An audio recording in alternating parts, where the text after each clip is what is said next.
Chapter 1375. Li Xiongtu felt dizzy at once. What did this mean? On the one hand, he was chasing him away into that barren land, where he would be isolated and helpless. On the other hand, he was giving him countless pieces of information. In fact, it even included Li Chuanbuo's life's work. This was equivalent to treating him as if he was the successor of his legacy. What exactly was going on? Li Chuanbuo's eyes revealed a desolate bleakness. Li Xiongtu, leave. This is not your home. Li Xiongtu stood up slowly, his majestic back straightening slowly. He said word by word, Elder Master, please take back the ring. Xiongtu dares not accept it. Li Chuanbuo stood with his back facing him, as if he had already guessed that Li Xiongtu would say this. He didn't say anything, and just closed his eyes tiredly. Li Xiongtu said, Elder Master, I Li Xiongtu am only a junior. Firstly, I am not worthy of your special attention. Secondly, I Li Xiongtu am not someone who is afraid of death. He straightened his back, his gaze like lightning. Back then, my clan was wiped out in the battle at the Lake of Despair in the upper three heavens. All my relatives and family members were killed. But I have never thought of revenge. This is the martial world. Both parties fought under the most fair circumstances. We lost, so this is what we should do. We all died on the battlefield and not killed by schemes and plots. This is also the fate of my clan. I don't blame anyone. I don't hate my opponents either. Perhaps if we meet again in the future, I will definitely not show mercy if I can kill them. But that is not because I want revenge. I believe that you can understand this, Elder Master. Li Xiongtu said proudly. The grudges of the martial world are settled in the martial world. Li Chuanbuo nodded slowly and said dispassionately, I completely understand. Li Xiongtu said. After that day, I Li Xiongtu was left with nothing. I was brought into the upper three heavens, but received the meticulous care of my clan. Furthermore, I enjoyed the best resources of the clan for cultivation. This kindness is as great as heaven and earth. I Li Xiongtu will never forget this kindness in my entire life. Li Chuanbuo's face contorted. He heaved a long sigh. Kindness as great as heaven and earth? Would he never forget? When Li Chuanbuo heard this, he suddenly felt an endless sense of sorrow. An endless mockery. It wasn't because of Li Xiongtu's stupidity, but because of his own clan's shrewdness. Right now, the Li clan is in a life and death situation. The 8 great clans were coming. I Li Xiongtu have received great kindness from my clan. So, how can I abandon my clan at such a time? Li Xiongtu said vehemently. I'm not leaving. I want to stay and fight with my family. Li Chuanbuo clasped his hands behind his back, only feeling a wave of sorrow and coldness in his heart. He shook his head and said, Since you've made your decision, it's up to you. However, this old man will never take back what he has given away. Li Xiongtu was silent for a moment before he said, Ancestor, do you think so too? The Li clan's crisis is irreversible? Li Chuanbuo finally turned around slowly. There was an incredibly complicated look in his eyes as he looked at Li Xiongtu and said solemnly, That's right. The Li clan has reached the end of its road. Li Xiongtu's entire body shook. He said, Since that's the case, then wouldn't Ancestor be more confident in leading people to break out of the encirclement and rebuild the clan? The old Ancestor had a divine skill that could penetrate the heavens and penetrate the earth. He was almost invincible in this world. If you want to leave, even if the allied forces are full of experts, who can stop Ancestor's footsteps?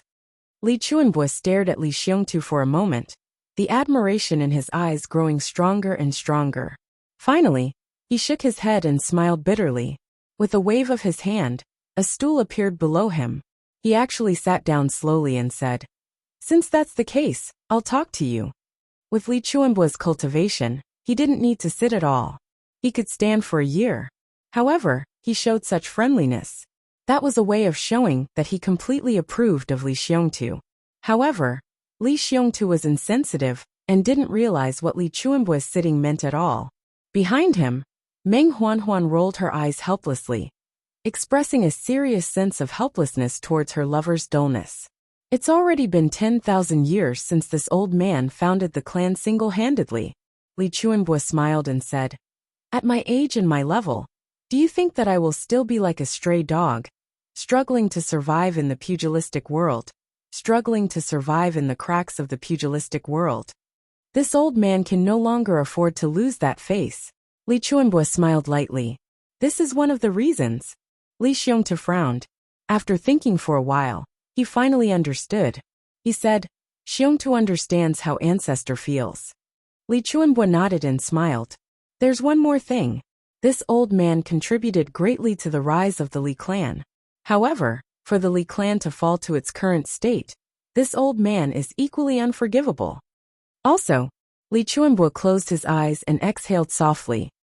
When the tribulation is born, the clan is destroyed. When the clan is sinned, the tribulation is eliminated. This is a reincarnation cycle.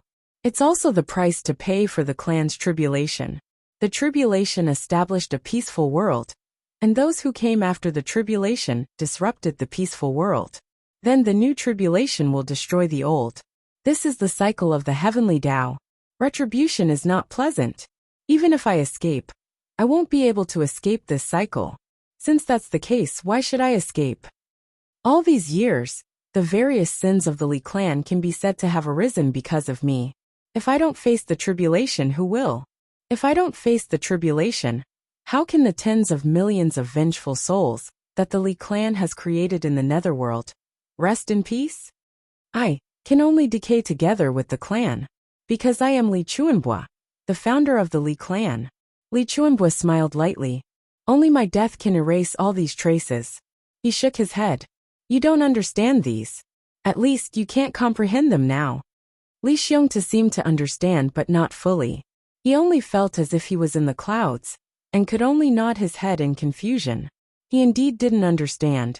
He only felt that it was very profound. You are not a member of the Li clan. Li Chuanbo patted Li Xiongtu on the shoulder. You're on your own. In the future, if there's even the slightest bit of heartache, please think of me today. Li Xiongtu nodded as if he understood, wanting to say something. However, Li Chuanbo stopped him. Then, Li Chuanbo smiled, as if there was a deeper meaning behind it. In a flash, he disappeared in front of Li Xiongtu. In the long night, only his long sigh was left. As if riding on the clouds, Li Chuanbo flew out of Li Xiongtu's small courtyard in a flash, and soared several thousand feet into the air.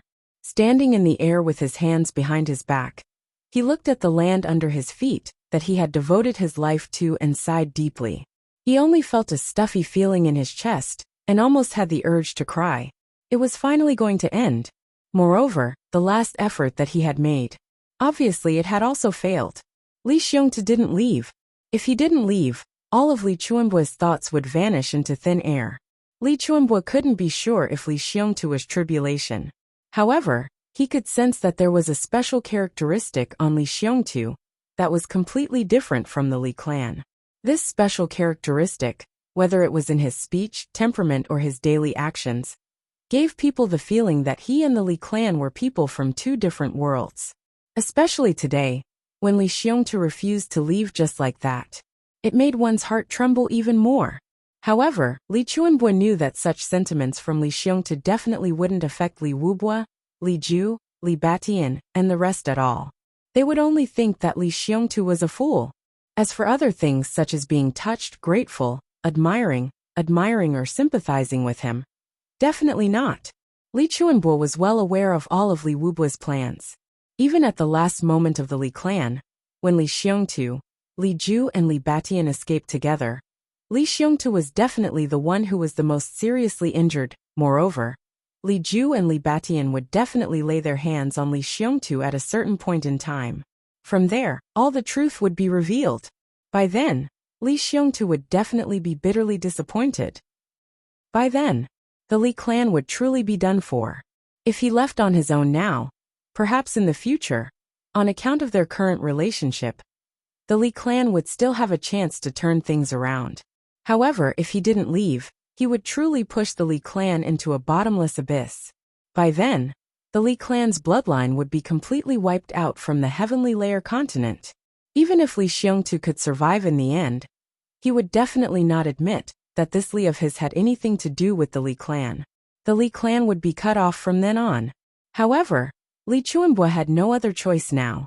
Although he knew the direction of everything, he could only watch helplessly as things progressed step by step according to the path that fate had arranged, until there was no hope of reprieve. Li Chuanbua didn't doubt that Li Xiongtu would be killed by Li Ju or Li Batian, because this was absolutely impossible. Tribulation wouldn't die. If Li Xiongtu was tribulation, then he definitely wouldn't die. Li Wubua's plan was just a huge joke. He was an idiot who sought his own death. If Li Xiongtu wasn't tribulation, then Li Xiongtu was also an outstanding hero in this world. During this period of time, Li Xiongtu's efforts and all the bizarre encounters from the upper three heavens to the upper three heavens all proved that Li Xiongtu wouldn't die so easily. Since the heavens had given Li Xiongtu so many opportunities, how would they let Li Xiongtu die so easily?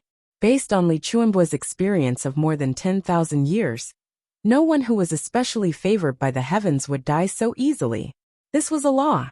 Therefore, the Li clan could only suffer a tragedy, and not Li Xiongtu. Looking at the simple and unadorned ring on his hand, Li Xiongtu couldn't help but scratch his head. He asked, "Huan Huan, why do you think it's so strange?" Meng Huan Huan pursed her lips and smiled. She said gently, "Since the elder master has given it to you, just keep it. It's not a bad thing after all. However, the elder master has come alone to give it to you. This means that he doesn't want others to know about this. Therefore, it's best that you don't reveal it to others. It's good that you know about it." Li Xiongtu was enlightened at once. Yes. Thank you for your reminder." The two of them looked at each other and smiled. It was already late at night. However, on the main road, a few figures were flying at lightning speed. Towards the northwest, Chu Yang, Mo Tianji Gu Duxing, Gmo Luokadi, Ao Xian and Xie Danxiong. Along the way, with the support of Chu Yang's huge resources, the few of them started to cultivate to their limits while hurrying on with their journey. All of their cultivations were improving rapidly. The familiar way and extreme pain brought back memories of the time when they went to the northern wastelands in the upper three heavens. Everyone felt a sense of warmth in their hearts. This trip to the northwest may be our first head-on clash with the big clans. Mo Tianji faced the northern wind that got colder as they went north. His eyes were full of calmness and depth. "It's also my first confrontation with that Diwu Qingru." Chu Yang smiled slightly. "How do you feel?" Mo Tianji smiled calmly and said, "The upheaval of the world will truly begin in the northwest." "That's right." Chu Yang chuckled. Looking at the dark night ahead, he said calmly, "The wind and clouds are rising and the sky is about to fall. I have a premonition that the day when I feel like I'm in heaven and death is about to come." Chapter 1376. Chu Yang frowned and said, "Tianji, what you said is correct. Diwu Qingro may have all of the weaknesses you mentioned. However, we are not Diwu Qingro after all. We did not grow up in that kind of environment. Perhaps it is not as simple as we think. Moreover, even if Diwu Qingro has these weaknesses, he has always suppressed them very well." Chu Yang said, "You must know that our battle with him is extremely trivial.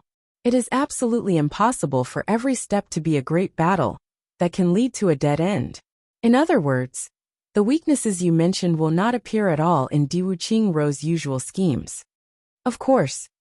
Mo Tianji looked at Chu Yang with some admiration and said, "I did not expect you to be able to think of this with your brain. I really have a whole new level of respect for you." Chu Yang's face was full of black lines. He threw a flying kick and said, "So I am a fool in your eyes?" Mo Tianji laughed and said, "I did not mean that. I meant that you like to do things in a straightforward manner. Even if it is through your hands, it is still so. Therefore, from a certain point of view, your scheme is not a scheme at all. It is an open scheme. You set up a formation and wait for others to break it. It is like this. You, me, and Diwu Qingro are three different kinds of people. Diwu Qingro used the inertia of a scheme to deal with your open scheme. Therefore, he is at a disadvantage.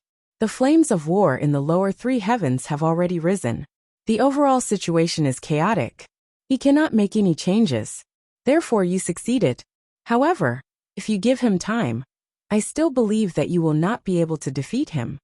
Mo Tianji said with a smile. Chu Yang took a deep breath and looked up.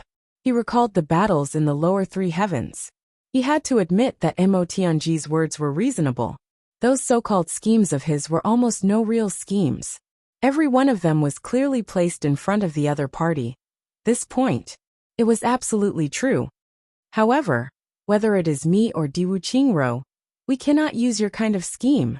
Mo Tianji smiled and said, because of that kind of scheme, only a smart person with a one-track mind can use it. Therefore you compliment both of us. Therefore, I need you to compliment me. Chu Yang's face was full of black lines. He had an impulse to strangle Mo Tianji. A smart person to the end? What kind of smart person was that? You can just call me an idiot. There's one more thing. Mo Tianji stretched out a finger as he galloped. We're talking about Diwu Qingrou's weakness, and not Diwu Qingrou's strong points. You see, I haven't started to talk about his strong points yet. You need to fill me in on his strong points. In Mo Tianji's eyes, there was clearly a hint of mockery. Chu Yang snorted. He realized that he had been tricked. As for Diwu Qingru, he suddenly gained the favor of the Dharma Supreme from his status as a subordinate clan of the Zhuge clan. To him, this is equivalent to reaching the heavens in a single bound. Mo Tianji said, if the Diwu clan wants to rise, this is their only chance. It can also be said that the Dharma Supreme intentionally gave this opportunity to the Diwu clan. Then there is a problem here.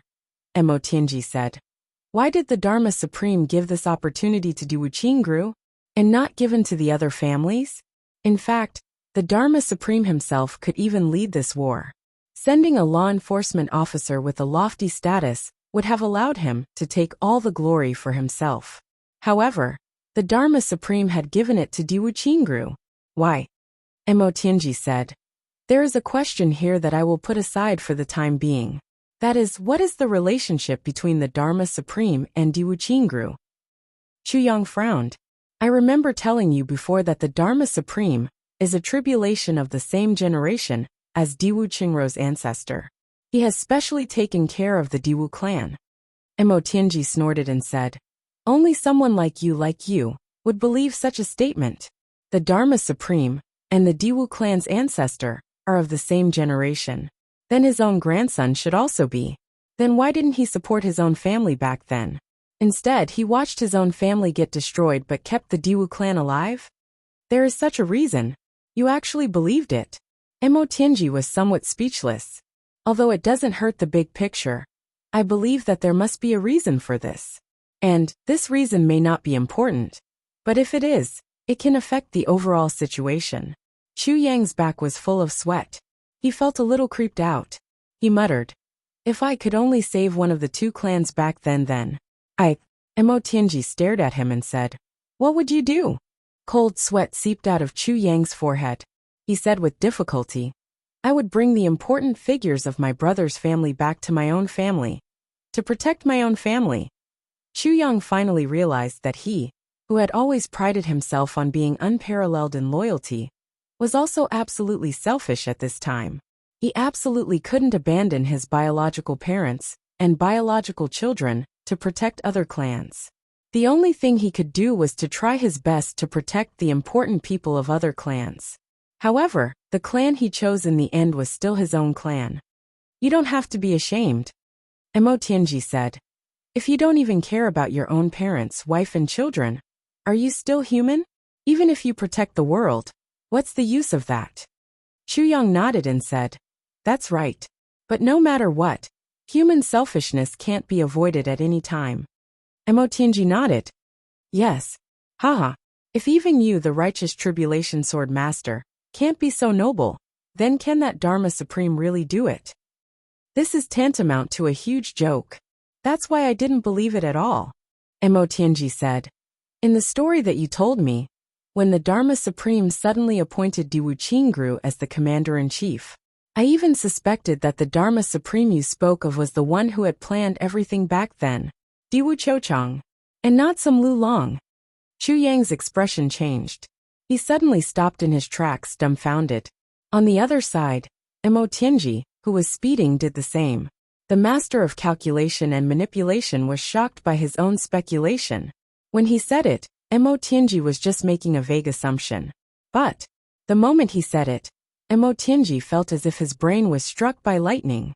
He was completely shaken by his own words. The night wind was chilly. The two stood in the wind, feeling as if they had fallen into an ice cave. They looked at each other and saw the deep coldness in each other's eyes. Both of them thought of that story at the same time, told by the Dharma Supreme. Chuyang eavesdropped and told Emotianji. Chuyang didn't delete a single word. It was indeed so. At that time, Diwu Chochang was the first to come up with the idea, and the Diwu clan was ranked 5th among the big clans. In other words, Diwu Chochang was also ranked 5th among the tribulations. And at that time, the big clans were established according to their rankings. Tribulations to nourish the heavens naturally had to be ranked according to their brothers' rankings. There were a total of 5 entrances. Then who was the 5th one? Diwu Chochang. Only Diwu Chochang. At this moment, Chu Yang and Emotianji didn't say anything. Although this was just a guess that Emotianji had blurted out, this guess was infinitely close to the truth. Both Chu Yang and Emotianji had this intuition. This time, it was an unintentional sentence. It revealed the truth. All of this was planned by Diwu Chochang. Then he benefited, escaped, and finally, became the Dharma Supreme. And then, he controlled the world and fought against the Tribulation Sword Master. And the law enforcement officers were originally supposed to be the Tribulation Sword Master's helpers, but suddenly became his sworn enemy. This change, there was a real reason now. That was why the Dharma Supreme suddenly suggested that Diwu Qingru be the commander-in-chief. And that was, Diwu Chochang and Diwu Qingru were the same. Their goal was to revitalize the Diwu clan. The night wind was chilly, but the two's hearts were turbulent. If it was Diwu Chochang then, this wasn't some righteous revenge, but a complete and utter betrayal. And only this person, he was the one who really used everything the brothers had to gain benefits for himself. Emotianji took a deep breath and said, since the Dharma Supreme gave this opportunity to Diwu Qingru, then, with Diwu's intelligence, he naturally realized that this was a once-in-a-lifetime opportunity for the Diwu clan. So, he must seize it. Chu Yang also suppressed the turbulent waves in his heart. Like now wasn't the time to talk about Diwu Chochang, but Diwu Qingru. But although Diwu Qingru is in such a high position, because of his foundation, he can't obtain the corresponding authority, because he doesn't have any foundation. The disadvantages of reaching the heavens in one step are vividly displayed by Diwu Qingru at this moment. Emotianji said. Chu Yang nodded slowly. Yes, there were often people who used reaching the heavens in one step to describe the most eager and lucky guy. But they didn't know that reaching the heavens in one step wasn't actually a good thing. If a mortal reached the heavens in one step to the immortal realm, then he would end up being killed in the shortest time possible. If a person from the lowest level reached the apex of power in one step, such as becoming a prime minister or a general, then he would also end up being ostracized and killed immediately, because he didn't have the experience of such a high position at all. And for those who were in such a high position, which one of them was easy to get along with, they would never give him the chance and time to learn. Now, Emotianji's use of reaching the heavens in one step to describe Diwu Qingru's current situation was very appropriate. Indeed, Diwu Qingru should be in such an awkward situation now. Diwu Qingru's only advantage is that he has the Dharma Supreme behind him. Emotianji said. If not for the Dharma Supreme's personal nomination, even if Diwu Qingru has great wisdom, we wouldn't even have to do anything. He would have become a pile of bones long ago. Chu Yang nodded slowly. Emotianji's words made a lot of sense. What the two of them didn't know was that what Emotianji said now was as if he had seen it with his own eyes. All of this was Diwu Qingru's real experience. And in fact, it was just as Emotianji said. If not for the Dharma Supreme's nomination, Diwu Qingru, this commander-in-chief who came out of nowhere, would have become a pile of bones and vengeful spirits at this moment, even if he had 100,000 lives. Chapter 1377.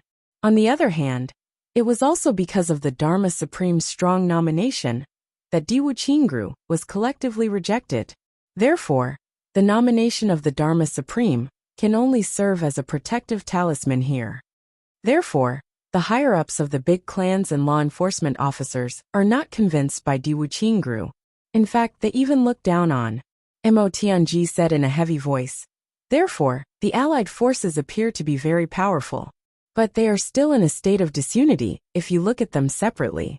And this aspect was fatal for Di Wuqingru. He needs time, a lot of time.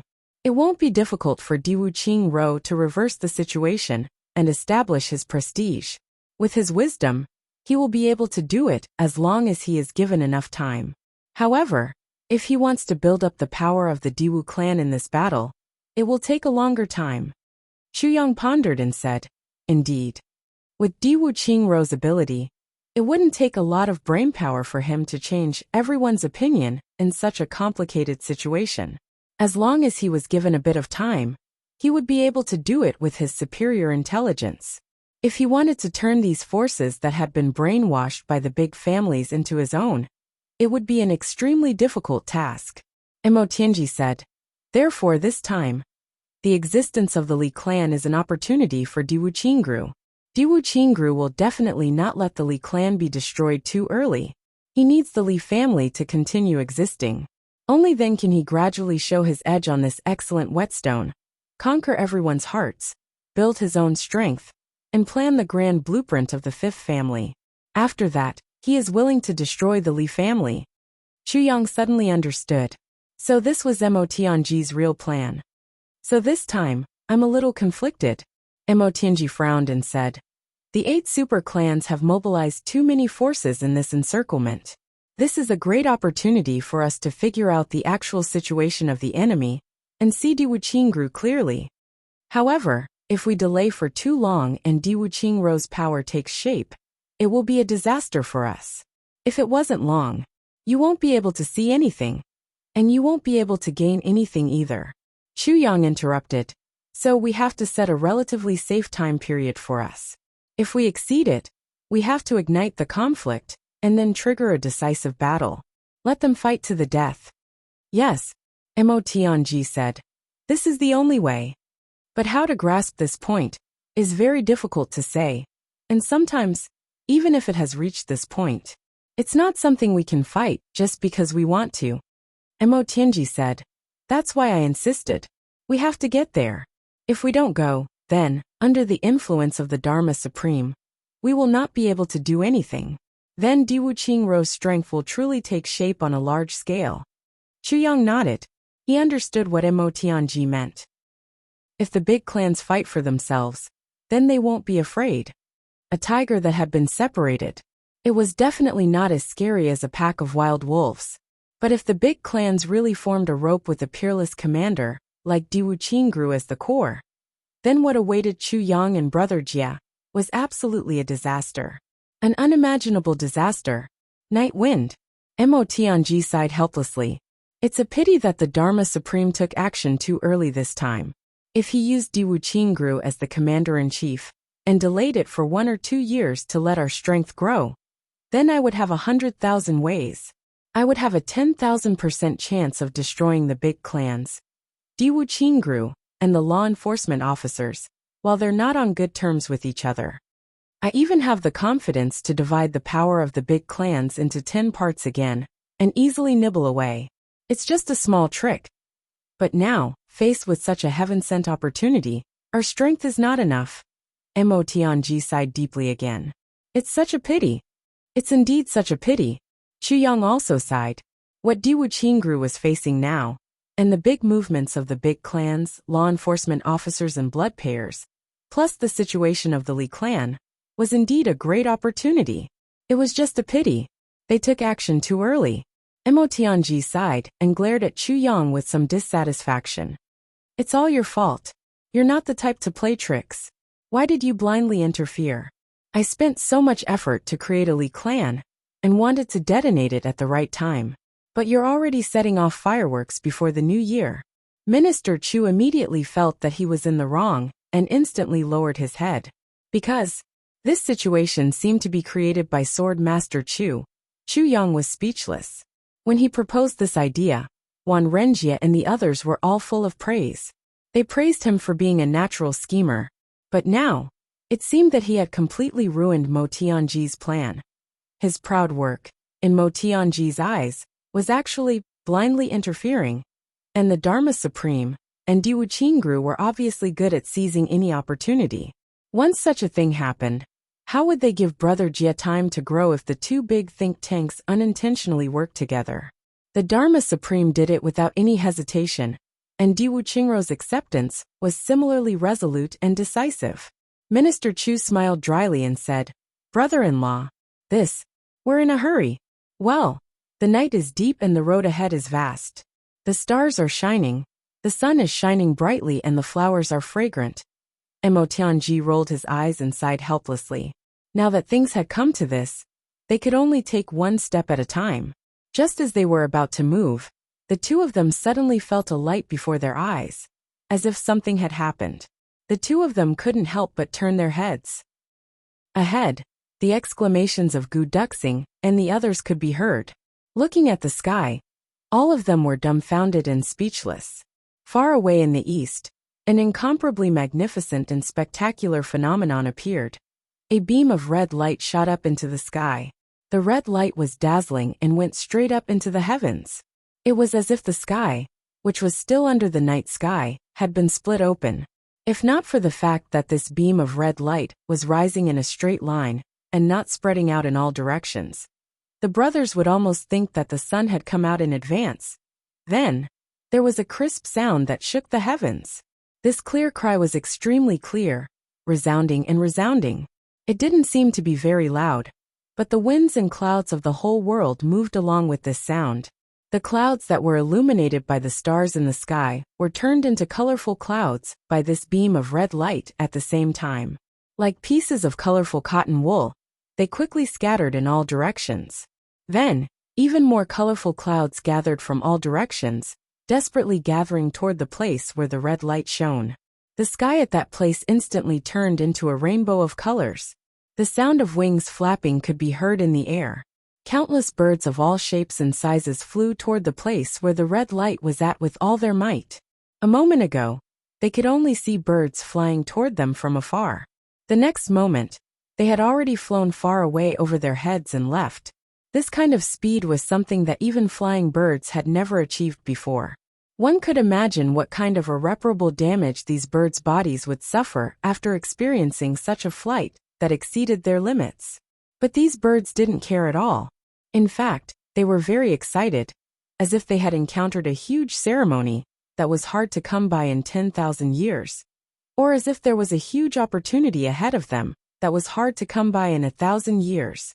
As long as they rushed there in time, they would be able to go all out with all their might as if they had been reborn. The dense mist between heaven and earth seemed to be filled with a kind of obscure and powerful energy, a phenomenon of heaven and earth. This is really strange. Mo Tianji was a little puzzled. Looking at the birds flapping their wings and flying in all directions, he clicked his tongue in wonder. Normally, such a phenomenon of heaven and earth would only appear when the Tribulation Sword Master obtained the Tribulation Sword. But this time, Chu Yang was clearly beside him. He didn't obtain any fragments of the Tribulation Sword, nor did he do anything earth-shattering. Then, what was this phenomenon of heaven and earth in the east? Could it be that a treasure of heaven and earth had appeared? The brothers discussed spiritedly. Chu Yang's expression became very ugly. Others didn't know, but he knew very well. This was the authentic nirvana of the phoenix. The location was in the southeast direction again. In other words, Rui Butong had undergone another nirvana transformation. And this kind of nirvana transformation was different from resurrection. It was a qualitative change of the phoenix race. Every change was an evolution, an absolute increase in strength. But, if it wasn't for an extremely strong and shocking stimulus, this would never happen. Then, what kind of situation could stimulate Rui Butong to this extent? Chu Yang's heart thumped wildly, almost jumping out of his chest. His mouth was dry and his heart was burning with worry. What had happened? Mo Tianji unintentionally turned his head and saw Chu Yang's deathly pale face. He couldn't help but be shocked. Suddenly he was shocked. Could this be Butong's phoenix bloodline? Chu Yang nodded slowly. Definitely, it is. He immediately sucked in a breath of cold air. Mo Tianji realized the seriousness of the situation. He raised his head again and looked in the direction of the red light. Mo Tianji frowned. It's too far. The red light is probably thousands of miles away from here. If we go over, we have to go over even if we can't. We have to go over even if we don't have enough time. Chu Yang said resolutely. Throw away all the weights on you and go with all your might. Let's go and take a look first. Okay. Gu Du Xing and the others heard the conversation between the two. Their brows were filled with endless anxiety in an instant. Dong Wushang wasn't the only one with Rui Butong. Mo Qingwu, Mo Lei, and Chu Yang's clan were also there. Every one of them was very important. Chu Yang took the lead. His black figure rose and instantly turned into a shooting star. The brothers followed closely behind, turning into a sharp arrow. They cut through the darkness and shot toward the southeast at the fastest speed possible. Everyone was burning with anxiety. They couldn't wait to get there in one step. Brother, what on earth happened to you? The northwest trip was immediately shelved when everything was ready. There wasn't even the slightest bit of hesitation. Chapter 1378. Upper Three Heavens, Southeast Flat Mountain Ridge. Chu Clan. Back to a few months ago, Dong Wushang, Rui Butong and the rest had been practicing diligently. Ever since they escorted Han Xiaoran and the rest back to the Chu Clan, their passion for practicing increased day by day. After this adventure outside, both of them realized one thing. There were so many heavenly layer experts, and their current cultivation was nothing. So these two brothers fully displayed the spirit of fighting for their lives. Every day, they would find a spacious place to fight. Mo Lei and Mo Qingwu fought against each other. Occasionally, both of them would exchange blows with Dong Wushang and Rui Butong. Rui Butong turned into an indomitable cockroach. Every day, he was beaten to death by Dong Wushang, but every day, he would provoke him recklessly. Occasionally, when both of them had a new understanding, they would work together to challenge Yu Lingxue. Every time, Yu Lingxue would beat them up mercilessly. There were fewer and fewer external forces in Flat Mountain Ridge, and it was getting more and more peaceful. Here, too many people had died. Not everyone in the martial world was unafraid of death. Mo Lei had been accompanying Mo Qingwu. However, during this period of time, Mo Lei discovered a strange phenomenon. That was, Mo Qingwu's personality seemed to be changing day by day. Mo Qingwu was very strange during this period of time. She was a young girl who was close to 14 years old. Her figure was gradually growing. She was tall and slender, like a willow swaying in the wind. Gradually, she began to emit the kind of peerless beauty that belonged to the world. Although they were both women, Mo Lei sometimes looked at Mo Qingwu's eyes with some enchantment. Mo Lei herself was a beauty. Before this, she didn't think that there was any woman in this world who could receive her praise or be convinced. But now, facing the budding Mo Qingwu's charm, she sincerely felt ashamed of her inferiority. So Mo Lei paid more and more attention to Mo Qingwu. She wanted to find out which part of Mo Qingwu was better than her. The more she felt inferior, the more she looked, the more she admired the current Mo Qingwu. Could be said to be perfect. That kind of immaturity seemed to be gradually fading away. What replaced it was not the gentleness of a young girl, but a kind of spiritual aura that was threatening. It gave people a kind of feeling that this kind of girl should not exist in the mortal world. She should be in the sky, singing and dancing. From the bone, from his soul, every movement, every frown and every smile, the quiet elegance he exuded was enough to make anyone, regardless of whether they were men or women. When he first saw her, it was a sense of inferiority. Mo Qingwu's change was not only in this aspect. In his attitude towards people, there were also some changes. Originally, when she saw Chu Feiling and Yang Ruolin, she would pester them, especially Yang Ruolin. Mo Qingwu's mouth was sweet as she circled around Yang Ruolin. She was afraid that her future mother-in-law wouldn't like her future daughter-in-law. But now, when she saw Yang Ruolin, Mo Qingwu became bashful. She blushed and wanted to escape. Yang Ruolin couldn't help but laugh at Mo Qingwu's change. She said, "Little girl, you've grown up. You actually know how to be shy. However, Mo later could faintly feel that it wasn't that simple. Moreover, Mo Qingwu was becoming more and more taciturn. Some of his habitual movements had also unknowingly changed. She was forced to do so. In the past, when she was deep in thought, she liked to use this posture. Squatting on the stone steps, holding her cheeks with both hands, her eyes frozen. But now, she would place one hand on her thigh, and the other hand gently supporting her temples. Her eyelids drooped, and her gaze was on the ground. In the past, when she was happy, or when she encountered something funny, she would open her mouth and laugh without any scruples. But now, the corners of her mouth curved, revealing a smile. But even if it was a smile from the bottom of her heart, in Mo Layer's eyes, it had an almost gentle and melancholic taste. What exactly was going on? Perhaps only Mo Qingwu herself knew such a change. The little girl was also very confused. She also had a feeling of not being able to adapt to her own changes. Mo Qingwu didn't know when it started, but she started to have a strange dream repeatedly. She was very scared and very puzzled. Why would I have such a dream? And each time, it was more realistic than the previous, more comprehensive than the previous, and closer than the previous, until the most recent one, which made Mo Qingwu feel scared in the dream. She grew up bit by bit, and then got injured, and then her talent was destroyed, and then the clan was indifferent, and then she was bullied. Even when she was destroyed, the second brother who loved her the most happened to be going on a long trip. She looked at him with tears in her eyes, hoping that her second brother could help her and give her a hand. But her second brother sighed and turned his head away. At that time, her whole body was cold. Mo Qingwu clearly remembered that she was born in the same person as in the dream. The only difference was that Chu Yang wasn't in the dream at this time. But in real life, she was holding the dreaming of a gentle dance saber. And the clan had also snatched her saber. Of course, the reality was the same as the dream. When her second brother was faced with her cry for help, he also sighed and turned his head away.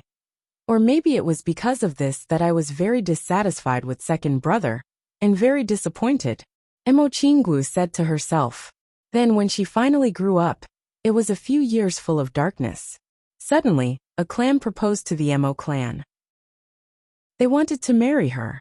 And that person was someone she hated to the extreme, and was a well-known playboy.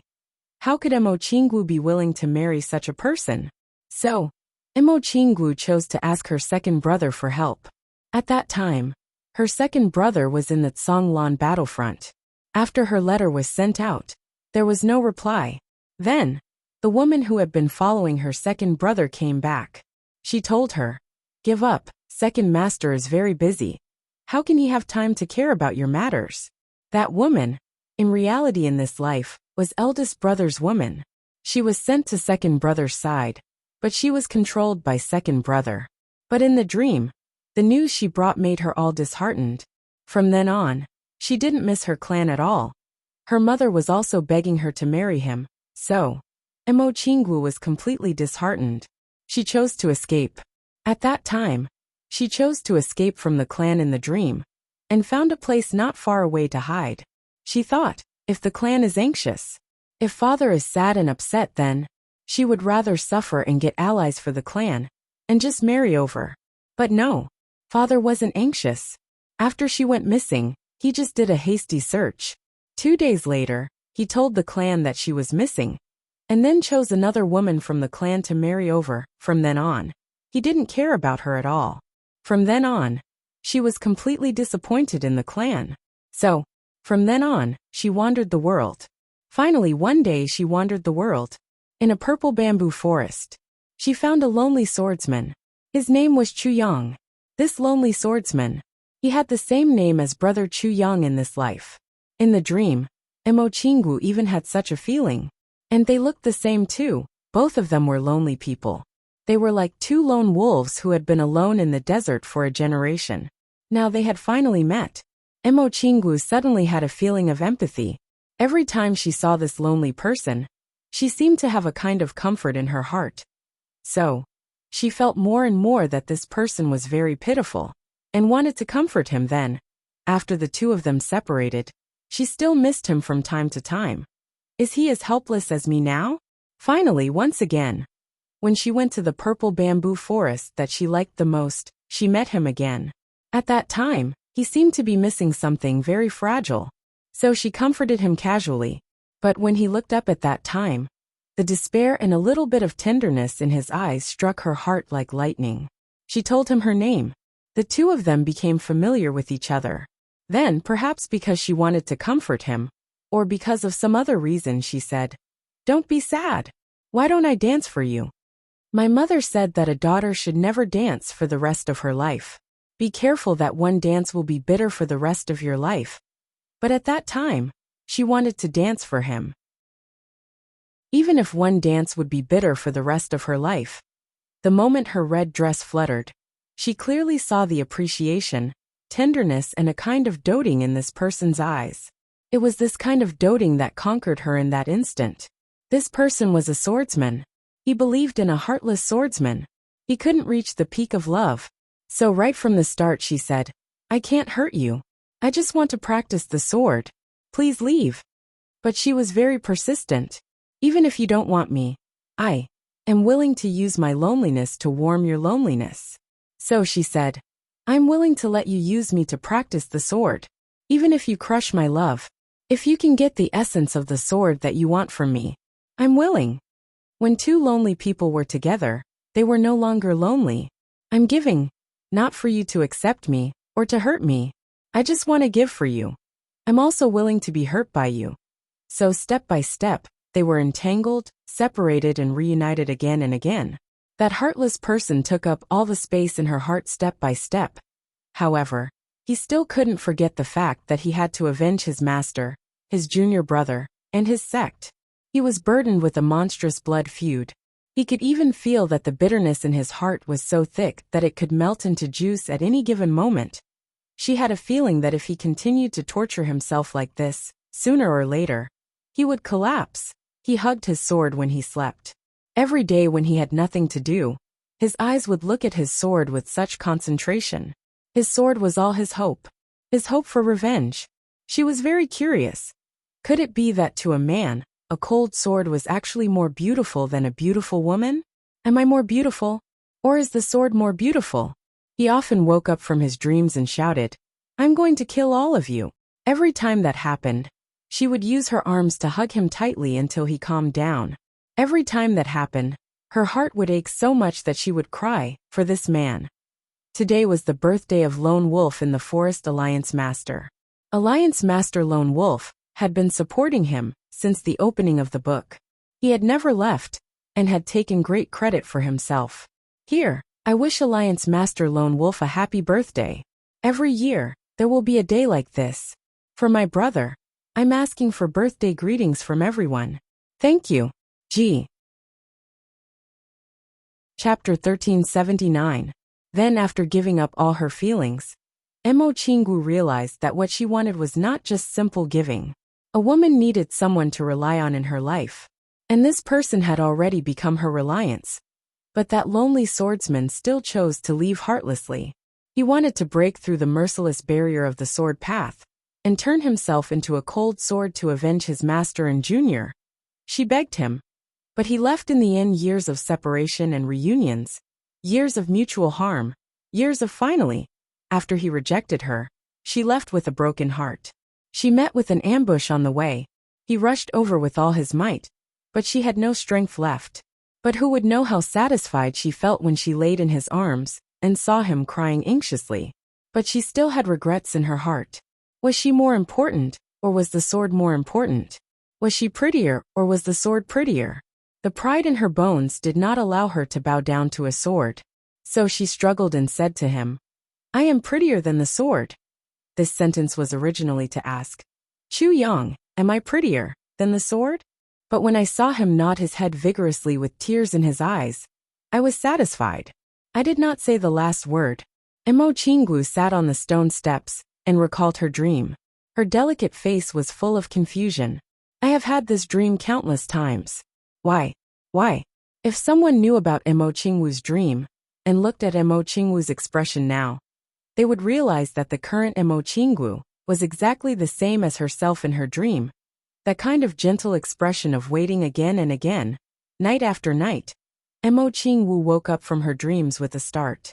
At first, it was just intermittent fragments. But in recent days, this experience would be repeated in her dream almost every 3 to 5 nights.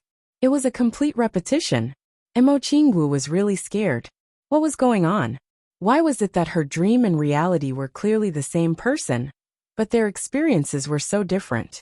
Why was it that the Chu Yang in her dream and reality were clearly the same person, but whether it was temperament or everything else, they were completely different? If this was a dream, then why was it the same every time she had the same dream? If this was not a dream, then some things and periods of time were already in the past. And she was not in the third heaven now. Those were clearly impossible to happen again. Why? Mo Qingwu was terrified. At a time like this, she longed for Chu Yang to be by her side and explain this bizarre matter to her. But Chu Yang wasn't here. So, Mo Qingwu couldn't tell anyone about this. Therefore, she kept it in her heart and endured it all by herself. Moreover, Mo Qingwu discovered something to her surprise. His mood was gradually changing. Some of his habitual movements had also changed under the influence of the dream. It was the kind of thing that became a dream. Finally, on that day, Mo Qingwu suddenly felt a boom sound. An inexplicable message suddenly surged into her mind. At that time, she was eating, but she was suddenly stunned. Then she screamed. He fainted.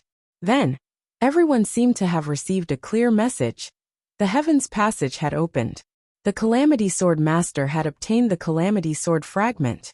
However, in the Chu clan, other than a limited number of people, no one took this matter to heart. Instead, Mo Qingwu suddenly fainted. This was a major event. No one knew that Chu Yang was in the Pagoda Mountain when Mo Qingwu was unconscious. The moment he picked up the section of the Calamity Sword with one hand. On the other side, Chu Yang had obtained section 1. On the other side, Mo Qingwu suddenly fainted. There was not the slightest difference. Yang Ruolan instantly panicked. During this period of time, Mo Qingwu's obedience, cuteness, cleverness had already won Yang Ruolan's favor. Yang Ruolan was a little young, but she was a lowly who was deeply in love with her son. She was a peerless beauty who had made a solemn vow to marry her son. Yang Ruolan couldn't find fault with her even if she wanted to. She really doted on Mo Qingwu to the core. At this moment, seeing Mo Qingwu suddenly faint, she instantly felt a sharp pain in her heart. She hurriedly caught her and held her in her arms. Then, she started to issue a series of orders. Get the doctor, get the doctor. Get the Moon Breeze elders here too. Oh, I'd better go personally. Then, she carried Mo Qingwu and ran all the way to Yulingxue and Feng Yuro's residence. But the Moon Breeze elders couldn't figure out why Mo Qingwu suddenly fainted either. All the doctors were at their wits' end. Everything was normal, but he was still unconscious. What was going on? Not more than 15 minutes later, Mo Qingwu woke up. She suddenly felt that there seemed to be something extra in her heart. But what exactly was it? She couldn't grasp it at the moment and didn't dare to believe it either. It was just that, after waking up, there was a desire in her heart that burned uncontrollably like a raging fire. Chu Yang, I want to see you. Now. Immediately. It was so urgent that the longing was about to crush her little heart, to the point where it was unbearably sour. Mo Qingwu had the idea of leaving this place, looking for Chu Yang, seeing him, asking him then, I'll. Unlike Mo Qingwu, Dong Wuxiang and Rui Butong clearly knew that once the heavens opened, their brothers would come up. They also wanted to leave this place. Once again, out of the southeast. This time, it was different from before. This time, they were really fighting side by side with their brothers. This was the real way to dominate the world. Dong Wuxiang and Rui Butong had improved very quickly during this period of time. Both of them had entered the peak of second-grade Supreme Martial Artist level, and were only one step away from third-grade Supreme Martial Artist. In Yu Lingshue's view, Dong Wuxiang's speed was crazy and rapid improvement. As for Rui Butong, in Feng Yuro's words, it was incomprehensible improvement. Dong Wuxiang was a powerful saber supremacy. The path was completely opened, and he was improving day by day. This could be understood very well. Rui Butong, on the other hand, was puzzling. Rui Butong didn't seem to have good aptitude, but his cultivation speed was completely on par with the genius Dong Wuxiang. This was what was strange about the Moon Breeze couple. Neither of them knew that during this period of time, Rui Budong's phoenix bloodline, as he cultivated like his life depended on it, it was surging fiercely. In the face of Dong Wuxiang's terrifying cultivation speed, the pride of the phoenix bloodline was aroused. On the contrary, it was Feng Yuro and Yu Lingxue who stopped cultivating during this period of time. Their realms didn't move, didn't increase or decrease. Dong Wuxiang and the rest couldn't understand the two legendary supreme martial artists' idleness. At this point, they were already regressing. Why did the Moon Breeze couple suddenly stop improving? But they didn't understand Feng Yuro and Yu Lingxue's desire for a child of their own bloodline, especially after knowing that Chu Yang was the Tribulation Sword Master. This desire grew bigger and bigger, because Chu Yang had promised, and the promise of the Tribulation Sword Master could definitely be fulfilled. So the two of them were full of joy and just waited. And the Moon Breeze couple knew that they were already infinitely close to the critical point of breaking through the void. If their child was born after going to the Heaven Imperial Court, the couple really didn't have the confidence to be safe in that environment. On the contrary here, they could sit back and relax. For the child's safety, the couple stopped cultivating without any discussion at all. To the couple, for the sake of having a child of their own, for the sake of their child's safety, even if the couple's cultivation fell to its original level, they had no regrets. When Dong Wuxiang and Rui Butong proposed to leave the southeast, the Moon Breeze couple expressed their absolute understanding. But Mo Qingwu's insistence on accompanying them was somewhat incomprehensible to everyone. And after Mo Qingwu fell into a coma, there was also another strange thing that happened. Mo Qingwu's cultivation had actually miraculously increased by several levels because of this coma. From the peak of 5th grade Martial Saint level, she rocketed to the peak of 2nd grade Martial Saint level. This was something that had never happened before in the history of the heaven. And Mo Qingwu herself was still in a daze. Faced with such a miraculous improvement, everyone in the Chu clan was dumbfounded. Even the Moon Breeze couple was dumbfounded. Even if there were some signs, it wouldn't be so strange. But this was the truth. 5th grade Martial Saint level, when she fell into a coma. Then she woke up. 2nd grade Martial Saint level. It was as if he had been cultivating alone for several decades while Mo Qingwu was in a coma. Everyone almost fainted. Some were even considering if they should think of a way to faint like this once too. Faint once. She could increase by 4 levels of Martial Saint level. This was definitely not a loss. After the Moon Breeze couple discussed with Yang Ruolin and the rest, they finally agreed to Mo Qingwu's request. They had no choice but to agree. These little girls had an expression that said, "If you don't agree, I'll sneak away." And at such a young age, they didn't know where such a deep yearning came from. The yearning in their eyes almost overflowed the entire flat mountain ridge. Faced with such a situation, Yang Ruolin couldn't help but sigh. Her son Chu Yang was indeed a weirdo. To be able to make such a young girl so infatuated, what a talent. In order to take care of her and to be her companion, Mo Later agreed to accompany them. And so Dong Wuxiang, Rui Butong, Mo Later and Mo Qingwu stepped out of the Chu clan on the 2nd day after the Heaven Passage opened. The only thing different about this trip was Mo Qingwu. Mo Qingwu was dressed in red, like the most dazzling sunset. Even her waist was tied with a red cloth. Mo Qingwu had always liked the color red, but she had never liked it as thoroughly as this time. There was a pair of red cloud steel butterfly hairpins on her head, as if they were about to spread their wings and fly. The scabbard on her waist had also turned red, that dreaming of a gentle dance saber, which was definitely the #1 in the heaven, hung obediently on her waist. The delicate scabbard hung on this slender waist, as if it could break her waist in half. When Mo Qingwu stepped out of the gate of the Chu clan, everyone was stunned for a moment. They were all amazed. Then, everyone had a clear feeling that the current Mo Qingwu seemed to be different. The 4 of them rode out, whipping their horses and galloping out. Mo Later seemed to have heard Mo Qingwu mumbling something to herself. Her voice was extremely low. Chapter 1380. Although Mo Qinggu and the other three encountered quite a number of obstructions along the way, their strength was no longer what it used to be. They rushed out of the southeast with ease. Mo Qinggu was a little quiet throughout the journey. Dong Wuxiang and Rui Butong, who couldn't hear Mo Qinggu sweetly calling out Brother Wuxiang and Brother Butong, were a little disappointed. What was the reason for this obedient, cute, and sweet little sister to suddenly become so quiet? Both of them were a little worried. They were out of the Xiao clan's territory the day before.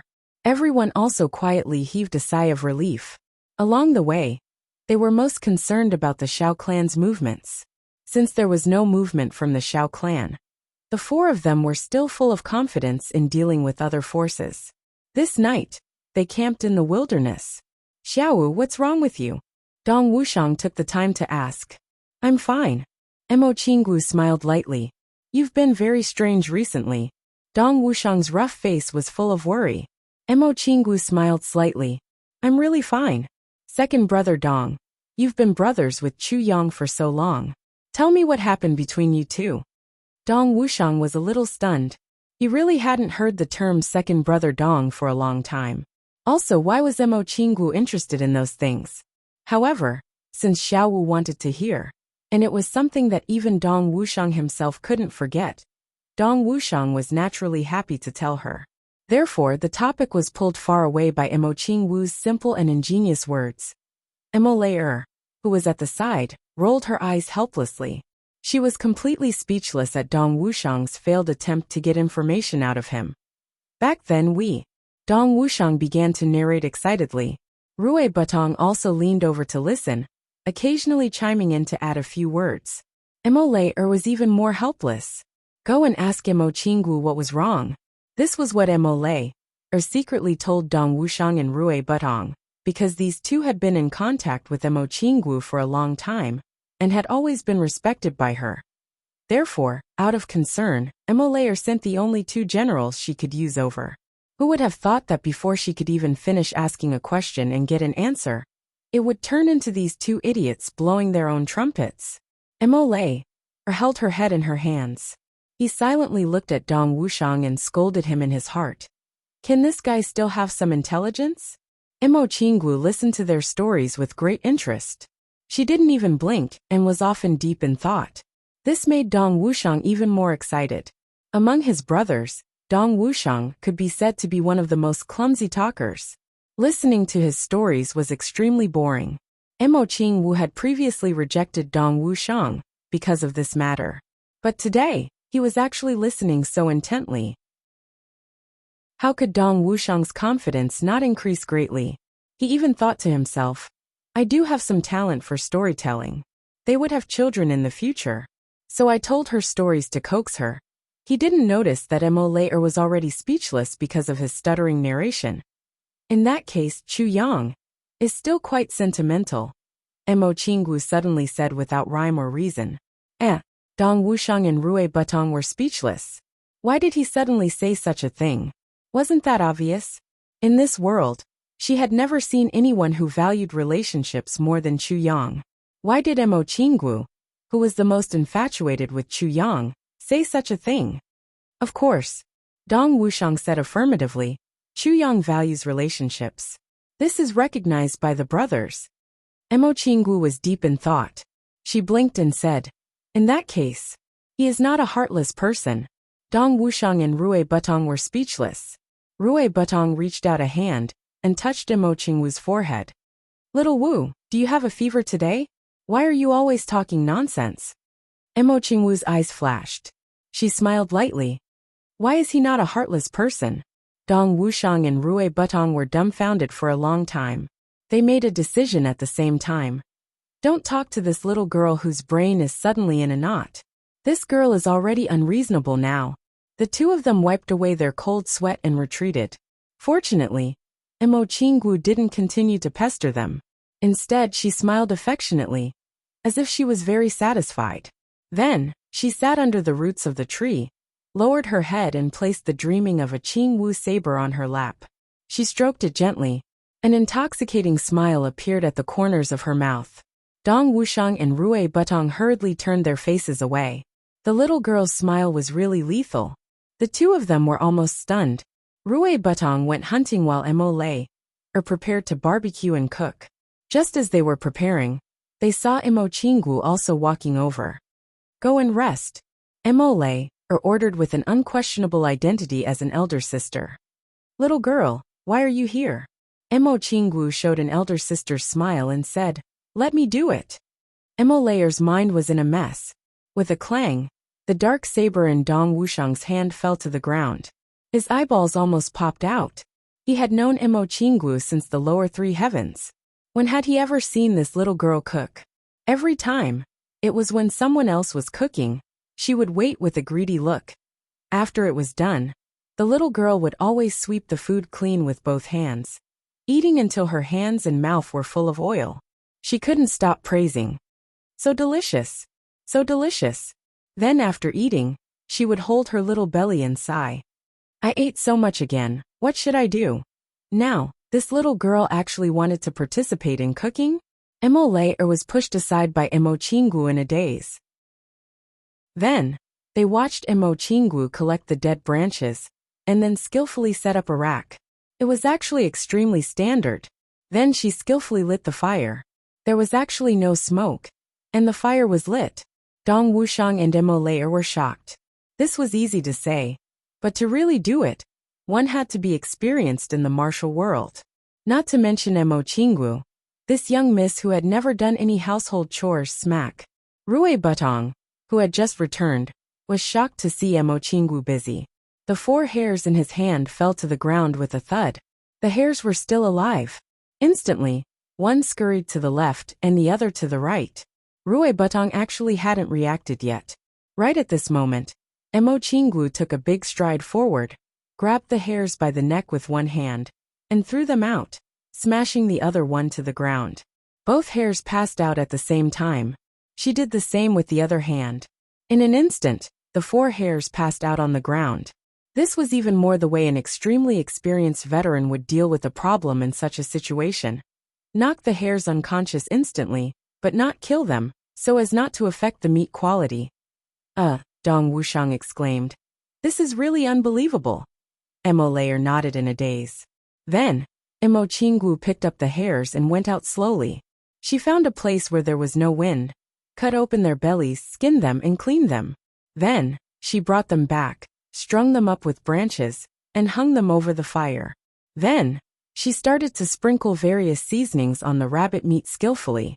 Very skillful. Not a single bit messy. The control of the fire was just right.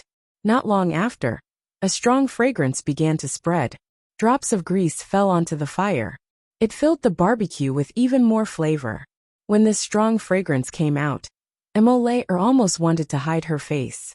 She was so embarrassed that she couldn't show her face. Her barbecue skills actually couldn't compare to a little girl like this. She was an assassin, the 2nd generation of the Black Demons. Her wilderness survival skills were simply too horrible to look at in front of this fragrance. Have a taste.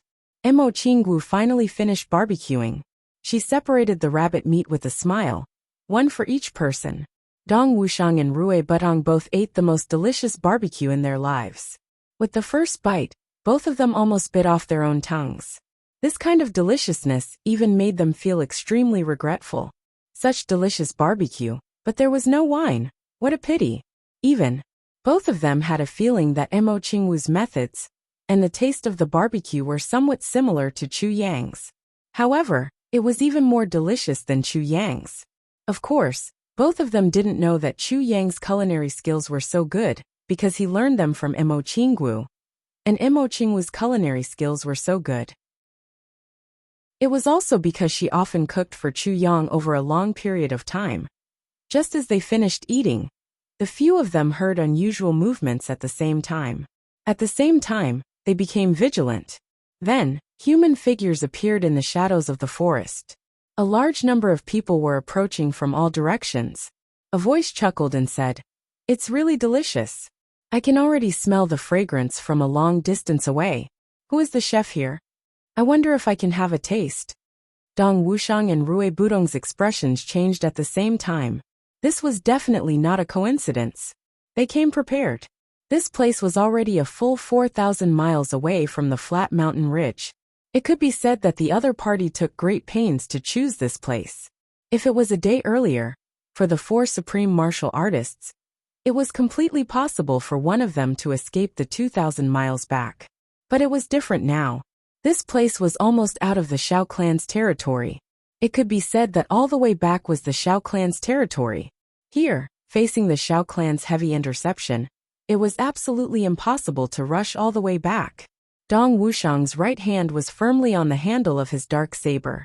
He said in a low voice, "Who is it? Come out." Under the light of the fire, Mo Le'er's hand was on the handle of her sword. Rui Budong's expression was heavy. Only Mo Qinggu looked calm and peaceful. She was still handling the leftover bones of the few people and burying them in the ground. There was actually no trace of panic in her actions. That person laughed loudly. Is the one who spoke Second Master Dong Wuxiang? Second Master Dong is indeed a hero. His shout is mighty and majestic. You live up to your reputation. Dong Wuxiang, Rui Butong and Mo Le'er's expressions became even uglier. The other party was very clear about their background. What did this mean? Mo Qinggu laughed softly and said, "There's a traitor in the Chu clan." That person laughed and said, "Miss Mo is indeed the disciple of the supreme martial artist of the world. You are indeed perceptive. You are really admirable at such a young age." Mo Qinggu said lightly, "You are here for me, right? Let the three of them go, and I will go back with you." That person laughed heartily. Miss Mo is indeed smart. She has indeed come for you. However, we absolutely do not dare to let these three people go. Once news of this gets out, how can this old man bear supremacy Ning's revenge? Today's first update, there will be a chapter later. Gee, it's the end of the month. Because of my poor update, I am embarrassed to ask for monthly votes. However, after tomorrow, the monthly votes will be invalid. If you have extra, you can give me too, haha. I went out to buy things with my wife this afternoon. Due to some reason, my wife refuses to let me enter the mall with her. I waited in the car. It was cold outside, so I listened to music and ate loquats in the car. I opened the car window a crack and peeled the loquats while throwing them out. After a while, someone suddenly knocked on the car window. I rolled down the car window and saw a beautiful woman. She was really beautiful and had long hair. She was looking at me angrily. I thought it was a romantic encounter, so I decided in my heart, I will not be seduced. Then I asked lecherously, "Miss, what's the matter?" The beautiful woman stared at me and said angrily, "Look at me." I looked and saw that her snow-white down jacket was covered with loquat skin. It was exactly what I threw out just now. In all honesty, I really didn't do it on purpose. Oh my. Chapter 1381. Mo Qinggu smiled faintly. You want to catch me just to threaten my master. Since that's the case, you will face my master sooner or later. What are you still worried about? That's only natural. However, its operation is of utmost importance. The voice from the shadow laughed. Dong Wuxiang said lightly, "It's not that easy to catch me." The four had the same hunch. There was a traitor in the Chu clan. The identities of Mo Qinggu and the others were no longer a secret. Other than the fact that Dong Wuxiang and the others were Tribulation's secret, all their other identities had already been exposed. And the ambush this time was planned precisely because of the close relationship between the traitor and the Shao clan. This was something that everyone had already thought of long ago. But even so, the traitor's position in the Chu clan couldn't be too low. Otherwise they wouldn't know. But now was not the time to think about this. The crisis was imminent. Without looking at each other at all, Dong Wuxiang and Rui Butong had already determined their respective tasks. Rui Butong would attack. Dong Wuxiang would stay behind. With a long laugh, a figure with his hands behind his back appeared under the light of the fire. This person was dressed in black, tall and slender, with 3 strands of long beard floating in front of his chest, and brushing gently with the wind, looking very handsome. I'm Xiao Wufeng. The man smiled slightly. Second Master Dong and Brother Rui are geniuses. You're only in your 20s, but you're already second-grade supreme martial artists. Compared to the two of you, I'm much more useless. I've wasted 3,300 years of my life this year. But I'm only a supreme martial artist. I'm ashamed, Dong Wuxiang said lightly. Since we've come to this point today, not to mention supreme martial artist. Even if you're a peak supreme martial artist, we won't give up at all. Old guy, what do you think? Do you think you can scare people just by saying that it's of supreme quality? Xiao Wufeng's face darkened. He looked carefully at Dong Wuxiang and nodded in praise. Second Master Dong is indeed rough but meticulous. Rui Butong laughed. It's not that he's rough but meticulous, but your strategy is too old-fashioned. So old-fashioned that I don't even hesitate to criticize you. There was a muffled snort all around. Obviously, the Xiao clan experts lying in ambush couldn't hold back anymore. What are you snorting for? Rui Butong squinted. What? All of you have been eating and not drinking for the past few days? Can't you pull it down? More than 10 people stood out from the darkness, their faces full of anger. Rui Butong had successfully attracted the aggro of the opponent to himself. However, he was clearly not satisfied and continued to clamor. Don't blame me for looking down on you. If you have the guts, find someone with the same cultivation level and fight me one-on-one. One of them snorted coldly and said indifferently, when we have absolute advantage, we can't do anything. You still want to fight like a cornered beast? Rui Butong sneered. I really look down on all of you. You're such a big family, yet no one dares to fight Grandpa alone?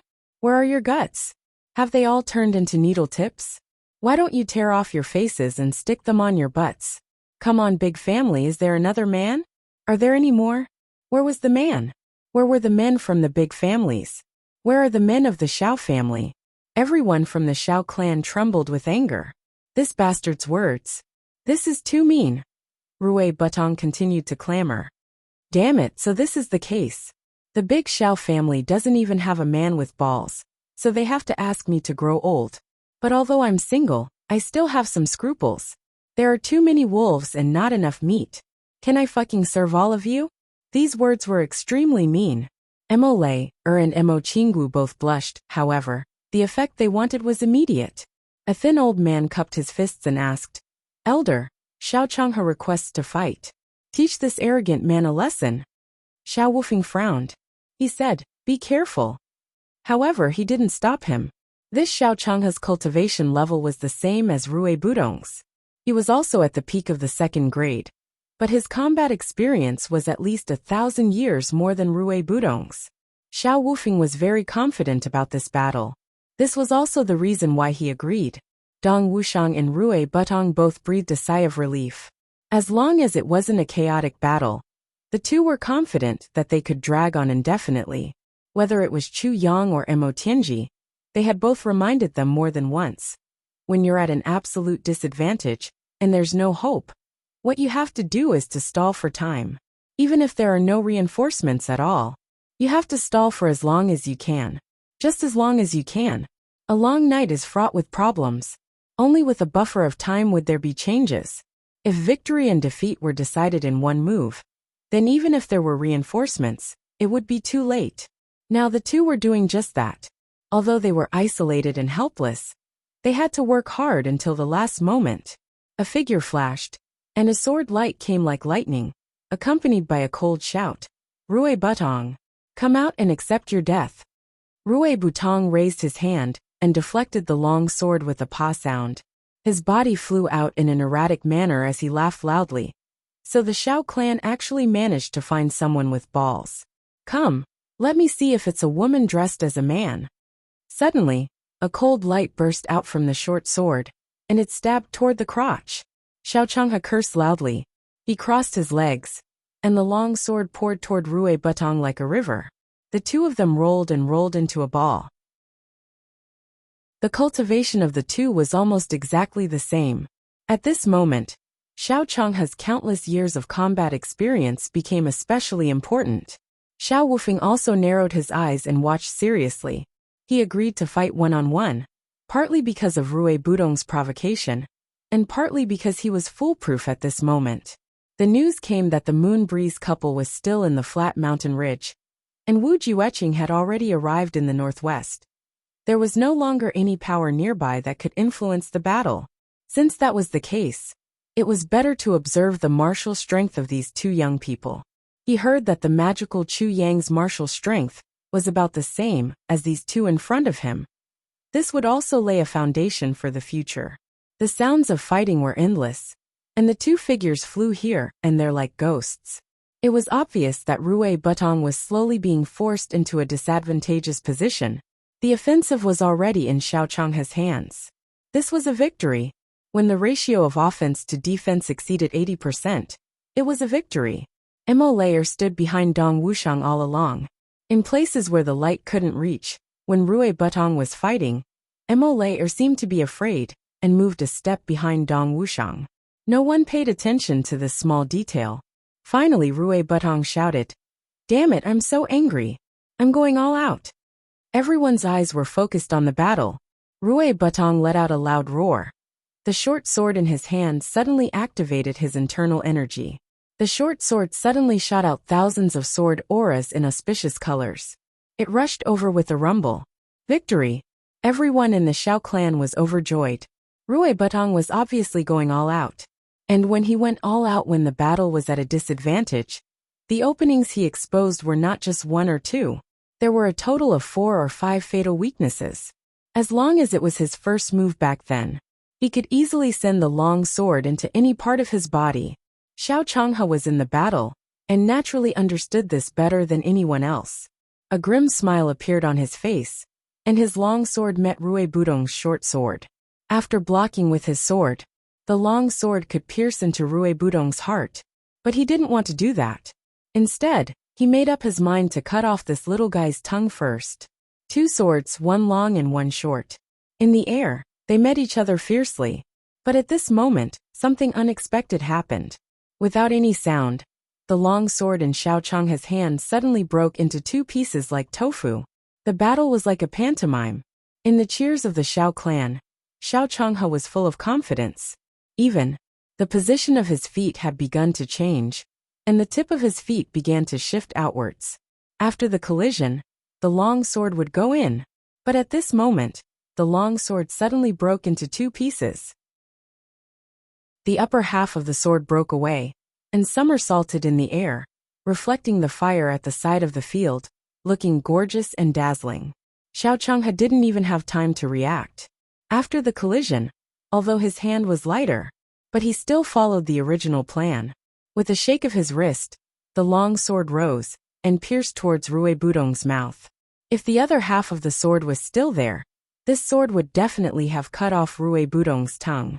But now, when it was half a foot away from Rui Butong's mouth, it stopped. Then, Xiao Changhe felt a chill in his chest. Then he felt himself flying up. He indeed flew up, and with the sword in his hand, he was in the air with a whoosh. But it was only half of his body. At the moment when the long sword broke, Rui Butong didn't give anyone a chance to react at all. He took advantage of the momentum, and chopped Xiao Changhe's body into 2 halves. Blood spurted out. Everyone was stunned at the same time. In that instant, the victory that was originally 100% certain became a failure, and Xiao Changhe's life was lost. With a thud, Xiao Changhe fell to the ground. Only then did he let out an incredulous scream. "Ah, what's going on?" Rui Butong panted heavily and said quietly, "Nothing's going on. It's just that this short sword of mine is a sword that can cut iron like mud. That's all." Half of Xiao Changhe's body was on the ground. He looked at Rui Butong fiercely and said hatefully, "You are despicable." "I admit that I'm despicable." Rui Butong's mouth twitched. "I also admit that you're noble and upright. You relied on your numbers to ambush in advance and kidnap a little girl. Very noble. Very open and aboveboard. I admire you, a saint." Xiao Changhe screamed and suddenly fell to the ground. He was dead. There was silence. Xiao Wufeng looked at Rui Butong, his eyes full of murderous intent, and said lightly, "What a good weapon." Rui Butong grinned. "Actually, I just wanted to drag someone down with me. Now I've done it. Even if I die, it's not a loss." Xiao Wufeng nodded slowly. "Very good. Rui Butong. Even you said it's very good. Are you going to send another person out for me to kill? Hey, is there anyone with balls among you? Is it a man? Come." Fight to the death with me. Xiao Wufeng's eyes were cold, and he waved his hand. Let's go together and chop him up. With a shout, the masters of the Xiao clan rushed over from all directions. Chapter 1382. No one paid attention to Emo Layer. Just as Xiao Wufeng shouted, the figure behind Dong Wuxiang suddenly faded and disappeared. Shadow Phantom Track. The Black Devil's unparalleled stealth and assassination skill. Dong Wuxiang let out a wild roar and unsheathed his black saber. The huge saber blade was brimming with majesty and power. His majestic body stood there like a lofty mountain range and couldn't be shaken. Emo Qinggu stood quietly at one side. She held the dreaming of a gentle dance saber in her hand, but it had yet to be unsheathed. Her expression was calm with tiredness. The crowd surged forward. This time, the Xiao clan came purely for Dong Wuxiang and the others. A total of second-grade peak-level experts, 4 third-grade supreme martial artists, 2 fourth-grade supreme martial artists, 1 fifth-grade supreme martial artist, led by a second-grade supreme martial artist.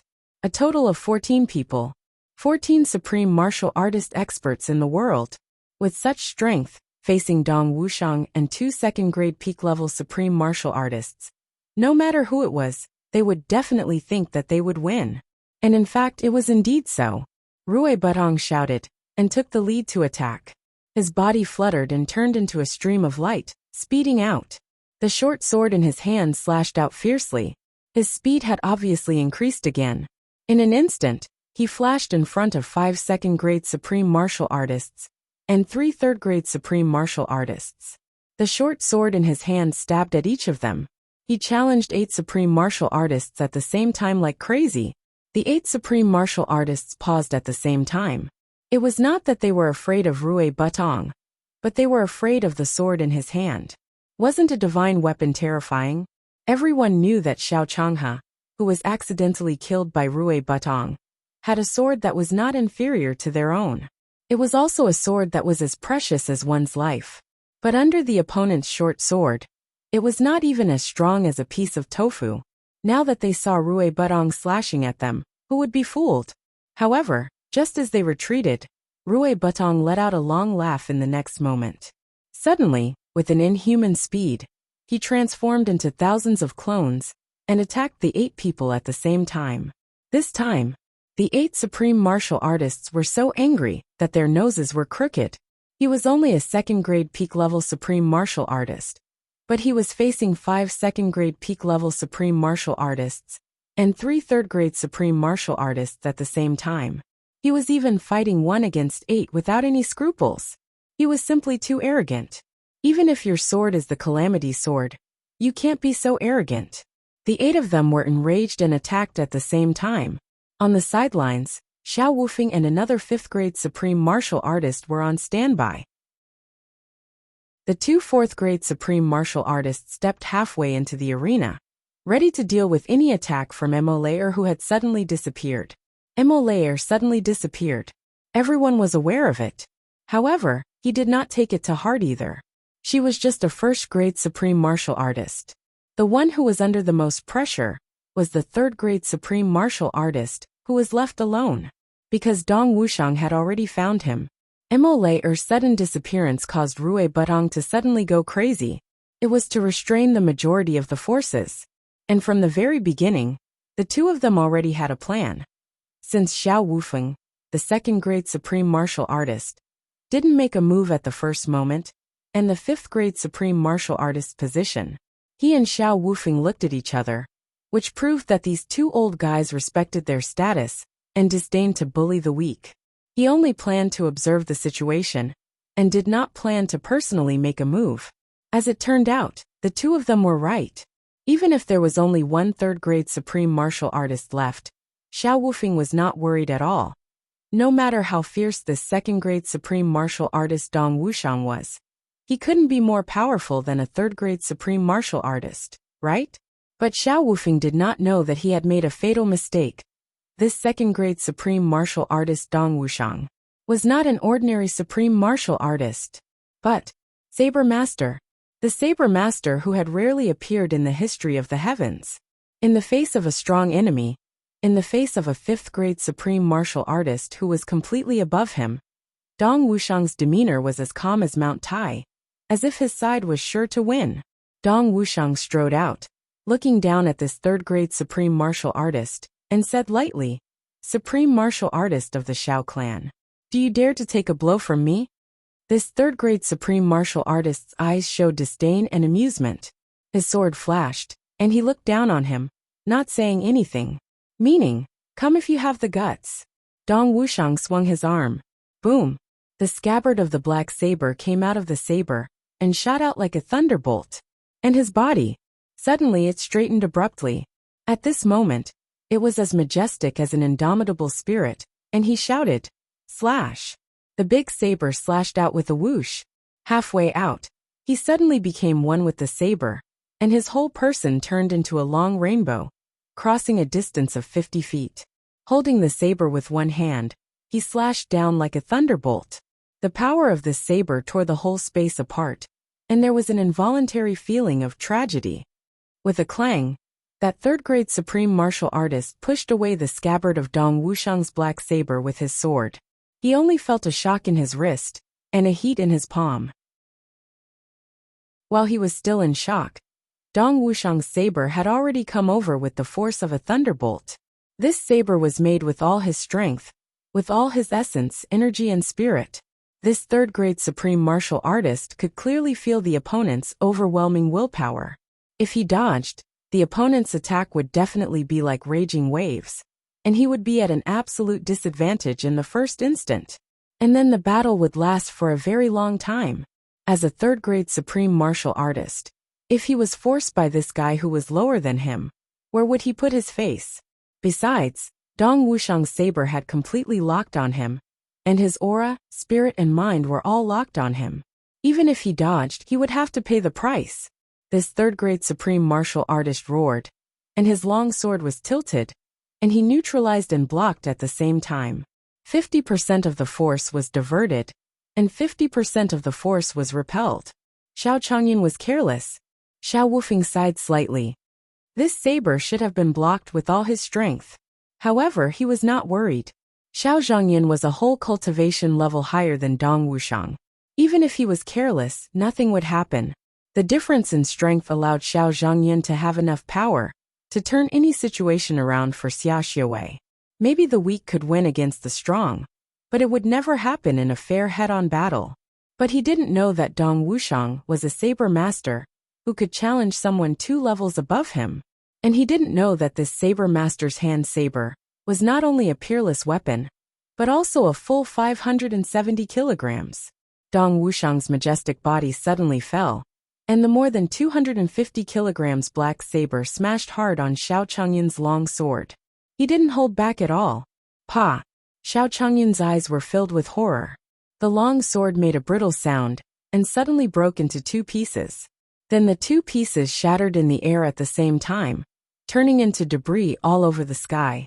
And Dong Wuxiang let out a long roar, and the heavy black saber smashed the other party's long sword. It went straight in, piercing through the chest of this 3rd-grade supreme martial artist who was dodging in a panic. His sternum was shattered, and he went straight into his chest cavity. The fierce saber energy stirred the internal organs of this 3rd-grade supreme martial artist into a pulp, and blood splattered. Dong Wuxiang didn't even look at it, and leaped straight away. It was like an unstoppable hurricane. He rushed out fiercely. The body of this 3rd-grade supreme martial artist was neatly split into 2 halves, and Dong Wuxiang rushed out from the 2 halves of the body into Rui Budong's battle circle in one go. Perhaps this 3rd-grade supreme martial artist, Xiao Changhe, wouldn't understand until he died. From the moment Dong Wuxiang attacked, his target was Rui Budong's battlefield. As for himself, Dong Wuxiang didn't think that he had the ability to stop him at all. He was just a passerby, completely ignored. One saber strike, rushing into the place where the enemies were the most concentrated. This kind of dominance, especially when it was a 2nd-grade supreme martial artist facing a 3rd-grade supreme martial artist, was simply rare since ancient times. Even if Xiao Changyan was at his peak state, fighting steadily and steadily, when faced with a 2nd-grade supreme saber and a fierce and domineering martial maniac like Dong Wuxiang. He could take him down in 7 or 8 moves. And when he was careless, what was even more fatal was that he actually met Dong Wuxiang head-on, which was several times stronger. Although he died a little too quickly, it wasn't an injustice at all. Dong Wuxiang let out an earth-shattering roar, falling from the sky like a mountain. Like a meteor with a bloody glow, he rushed into the battle circle violently. At this moment, Rui Butong was already in imminent danger. 8 supreme martial artists were pinned down by him alone. The pressure at this moment was simply unbearable. Although the other party had dodged his short sword, although the dagger had dodged, there were 8 long swords stabbing at different places at every moment. It was just that in the time it took Dong Wuxiang to clash with the enemy, Rui Butong had already been hit 3 to 5 times consecutively, and his body was also hit by 3 to 4 palms. At the moment when Dong Wuxiang arrived, Rui Butong suddenly went crazy, as if he had found an opportunity. Counterattack with full force. But 10 palms with all his might collided head-on with the opponent at the same time. With Rui Butong's current cultivation, it was like hitting a rock with an egg. There was a rumble. With a snap, Rui Butong's short sword was broken. Dozens of palm energies pressed together, and the sound of cracking rang out. His bones were completely crushed, and he became a pile of meat paste. He didn't even make a sound before he fell to the ground. But his last desperate counterattack caused this supreme martial artist's figure to stagnate for a moment. It was this moment of stagnation that determined life and death. Rui Butong used his own life to create a once-in-a-lifetime opportunity for Dong Wuxiang to kill the enemy. Dong Wuxiang descended from the sky. His dark saber suddenly shook violently, and a dazzling saber light shot out brilliantly. With the inviolable aura of a king, it rushed into the battle circle like a hot knife through butter. The saber of Saber Master, at this moment, showed its true power. Clang! One of the Shao clan's supreme martial artists who used sabers suddenly shook violently with his saber hand and let out a cheering sound of submission. Saber Master! Damn it! Before the supreme martial artists could immerse themselves in the joy of killing the enemy, they were suddenly shocked by the enemy. They wanted to dodge at the same time, but Dong Wuxiang had already rushed in with death. With a boom, the body of a second-grade supreme martial artist was smashed into pieces.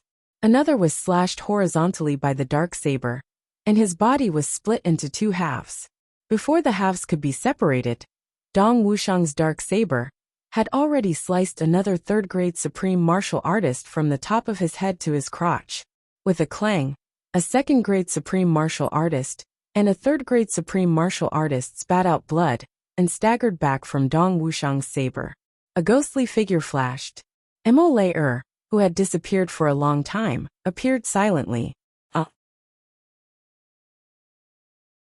Chapter 1383.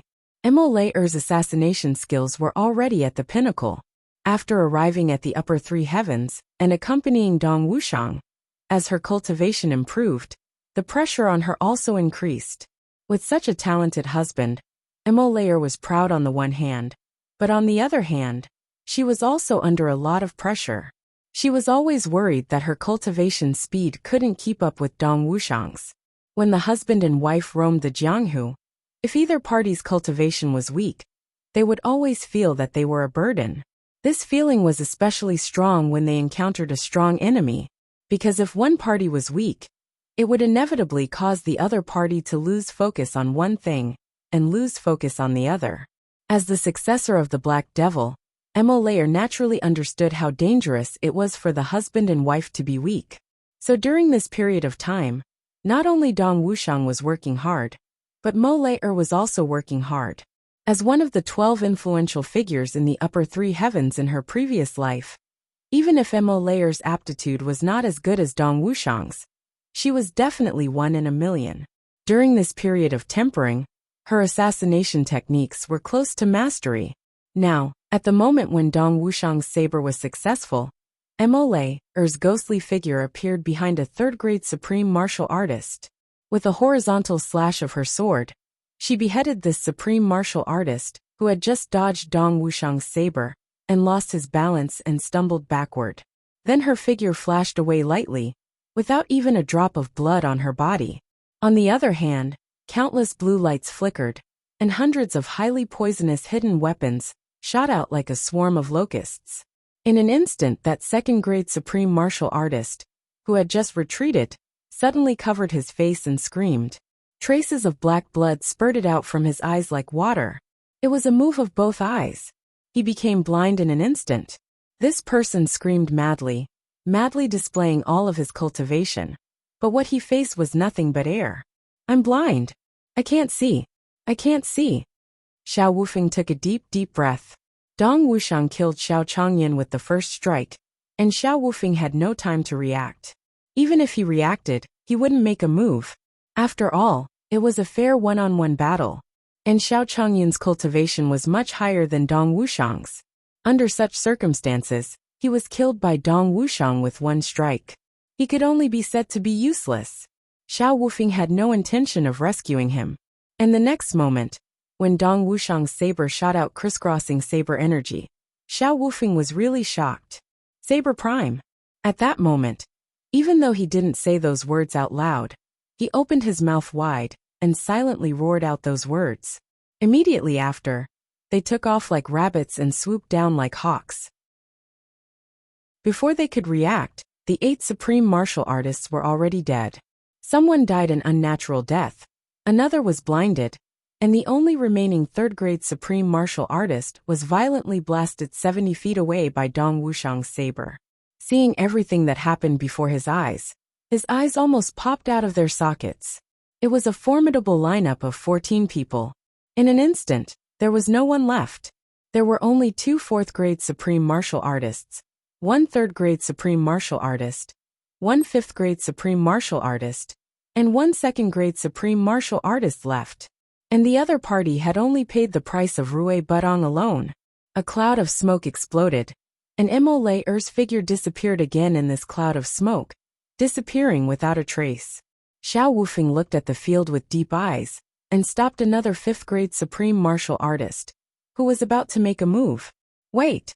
That 5th-grade supreme martial artist frowned, and looked over. "Fourth brother, what's wrong?" Xiao Wufeng snorted and said, "Wading, we don't know about the other party's strength except for 1 saber prime. But the rest are clear. Even so, should we have such a big loss?" "No." Xiao Wading took a deep breath. "But it really happened. All the credit goes to that person, Rui Budong."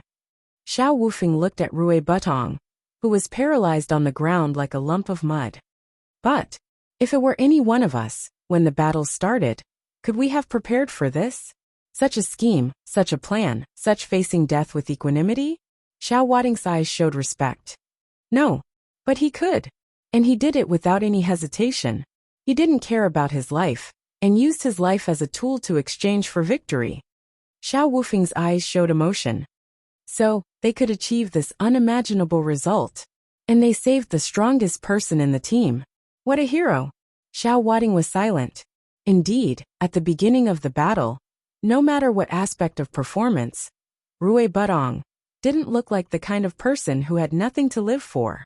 This person had an extraordinary love for life, laughing and cursing at the strong enemy, facing death calmly. What kind of detachment was this? Xiao Wading admitted that although he was a 5th-grade supreme martial artist, he absolutely couldn't do this. Even if he was already in a desperate situation, he still had to struggle for himself. How could he take the initiative to sacrifice himself before he reached a desperate situation? "I'm not as good as him," Xiao Wading said silently. "This person deserves our respect. When the battle is over, I'd rather bury Rui Budong properly even if our own people's corpses are exposed in the wilderness." Xiao Wufeng's voice was full of emotion. "Our people died of carelessness, but he died of righteousness. The difference between them is like heaven and earth.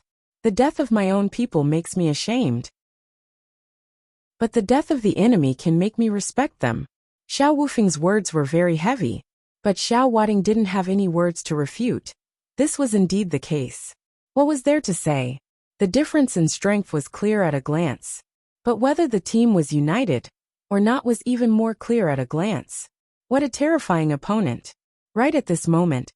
"Ah, what's going on?" A shrill scream came. and the second-grade supreme martial artist suddenly began to crazily dig out his eyeballs, screaming, "Kill me! It's itchy! It's so itchy!" The poison on Mole's hidden weapon had already taken effect. Xiao Wufeng and Xiao Wading looked over, and their faces both changed. They saw that the outside of this person's eyes had already rotted to the bone. Mole's poison was so fierce that it had already reached this point. Xiao Wufeng sighed deeply, stepped out, and a sword light flashed. The second-grade supreme martial artist of the Xiao clan cried out, and then stood still in a daze, a wisp of blood spurting out from his chest. The blood fell to the ground, and it had already turned blue. "Go!" Xiao Wufeng sighed and struck out a palm. The body of the second-grade supreme martial artist of the Xiao clan suddenly sank into the ground, and the ground seemed to be a bottomless swamp, swallowing his body in an instant. He was buried underground. This kind of poison couldn't be treated, and this kind of corpse, it couldn't be brought back to the clan, so as to avoid unpredictable disasters. Then he raised his head and faced Dong Wuxiang, and his face became serious and heavy. "Amazing! Second Master Dong, this old man really admires you." Dong Wuxiang's wound overflowed with blood from the recoil, and he coughed. He simply spat out a mouthful of blood, which shot out like an arrow, and actually shot a small deep hole in the ground. He said, "So what if you admire me? So what if you don't?" Xiao Wufeng said heavily, "I don't have such a brother. I envy you, but unfortunately, this brother of yours is already dead." Dong Wuxiang's eyes drooped. Looking at Rui Butong not far away, he said, "I'm proud of my brother. Life and death, I have both." Xiao Wufeng shouted, "Good! What a good have both life and death." At this moment, a stunning red light suddenly flashed, followed by a scream. Xiao Wufeng and Dong Wuxiang turned to look, and for a moment, both of them were stunned at the same time. There was nothing more strange than what was happening in front of them. The 4 eyeballs of the two of them almost fell to the ground. Shadow! A soft exclamation. A burst of mist. Obviously, Mole, who had hidden herself, couldn't help but be shocked. But now, no one cared about Mole anymore. Everyone looked at the place where the red light was shining. Dumbfounded. Over there, Mo Qinggu was dressed in red like fire, with a saber in her hand, surrounded by clouds and mist, like a dream. In front of her, a 4th-grade supreme martial artist was beheaded, lying in a pool of blood. Another 4th-grade supreme martial artist stared with his eyes wide open, his hands trembling like chicken feet, looking at Mo Qinggu, as if he had seen a ghost, dumbfounded. It turned out that when the battle was intense just now, the 2 4th-grade supreme martial artists had already bypassed the battle circle and came to Mo Qinggu's side. Mo Qinggu was standing calmly with a sheathed saber. That supreme martial artist smiled and said, "Miss Mo, you are a 2nd-grade martial saint. To have such achievements at such a young age, you are already unique in this world. I admire Elder Ning's ability to train his younger brother. But in front of me, Miss Mo, do you still want to work harder?" Mo Qinggu said lightly, "You and I are enemies. When enemies meet, even a 2nd-grade supreme martial artist has to fight hard. Let alone you, a mere 4th-grade supreme martial artist." That supreme martial artist laughed and said, "Miss Mo is really arrogant. Look, not only did Miss Mo receive the true teachings of supreme martial artist Ning's cultivation, you also received the true teachings of supreme martial artist Ning's arrogance." Mo Qinggu retorted coldly, "What does it have to do with you what true teachings I have received? Or do you think that you can be on par with my master? You are already qualified to criticize my master's disciple?" That 4th-grade supreme martial artist was speechless, his face as red as a tomato. Yes, Ning Tianya's disciple, no matter what, even if she was born a good-for-nothing, was not something that he, a mere 4th-grade supreme martial artist, could criticize. Just as Mo Qinggu said, "Who do you think you are?" But this supreme martial artist really didn't expect Mo Qinggu, this little girl, to be so sharp-tongued and merciless. In his anger out of humiliation, he said furiously, "Little girl, you have a sharp tongue. When we go back this time, see how I will deal with you." He opened his big hand and made a grab for her. In his opinion, with this grab, even if Mo Qinggu was a 1st-grade supreme martial artist, Not to mention that she only had the cultivation of a second-grade martial saint. He was already 2,000 to 3,000 years old. If he still couldn't take down a 13 to 14-year-old little girl, the heavens wouldn't allow it. But just as he reached out to grab, he saw this little girl reach out and grab the hilt of that toy-like saber. I will continue to work hard. Looking for a guaranteed monthly ticket? Gee, recommend a book. I should recommend Ultimate Holy Spirit. If anyone is interested, you can take a look and add it to your collection. Gee. Chapter 1384. Seeing Imo Qingwu's saber. Even though he only saw the scabbard, this supreme martial artist was still a little scared. This was obviously a handicraft saber. How could a saber be so delicate and exquisite? Even if it was an ornamental saber, it didn't need to be so small. It was obviously a gorgeous saber made by Ning Tianya to please his disciple. As for what kind of earth-shattering power this saber could unleash in the hands of a 13 or 14-year-old little girl, that would really be ha ha ha ha. Not to mention that this little girl was only of saint level. Therefore, he simply grabbed it without any hesitation. If Imo Qingwu attacked with the saber, he didn't need to dodge at all. He could just grab it directly. If he could grab the saber that this little girl treasured so much at the critical moment of life and death, he could also take revenge on these little girls for looking down on him just now. Imo Qingwu's body flew backward gracefully. This supreme martial artist chased after her unhurriedly. He grabbed her with one hand and said with a smile, "Miss Imo, don't struggle anymore. You know it's useless." At this moment, Imo Qingwu's wrist moved. Her right hand pulled outwards, and her left hand grabbed the scabbard and pulled it horizontally. Her actions were done in one go.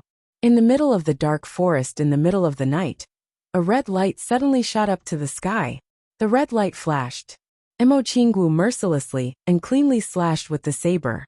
With one slash, she chopped off the hand that was baring its fangs and brandishing its claws in front of her. Even when dreaming of a gentle dance saber, didn't feel the least bit of resistance. The right hand of the 4th-grade supreme martial artist left home. Imo Qingwu's momentum wasn't over yet. Her saber, surrounded by red light, rushed over. Before the sinister grin on this supreme martial artist's face could turn into terror and pain, his head was chopped off like tofu. The head spun and flew up to the sky. In midair, on that lifeless face, it was actually still a hideous smile full of satisfaction. Imo Qingwu swung her saber. Even she herself didn't expect such a result. A saber that connected the hand and the head. It was actually cut off so easily as if it was nothing. The result was already out.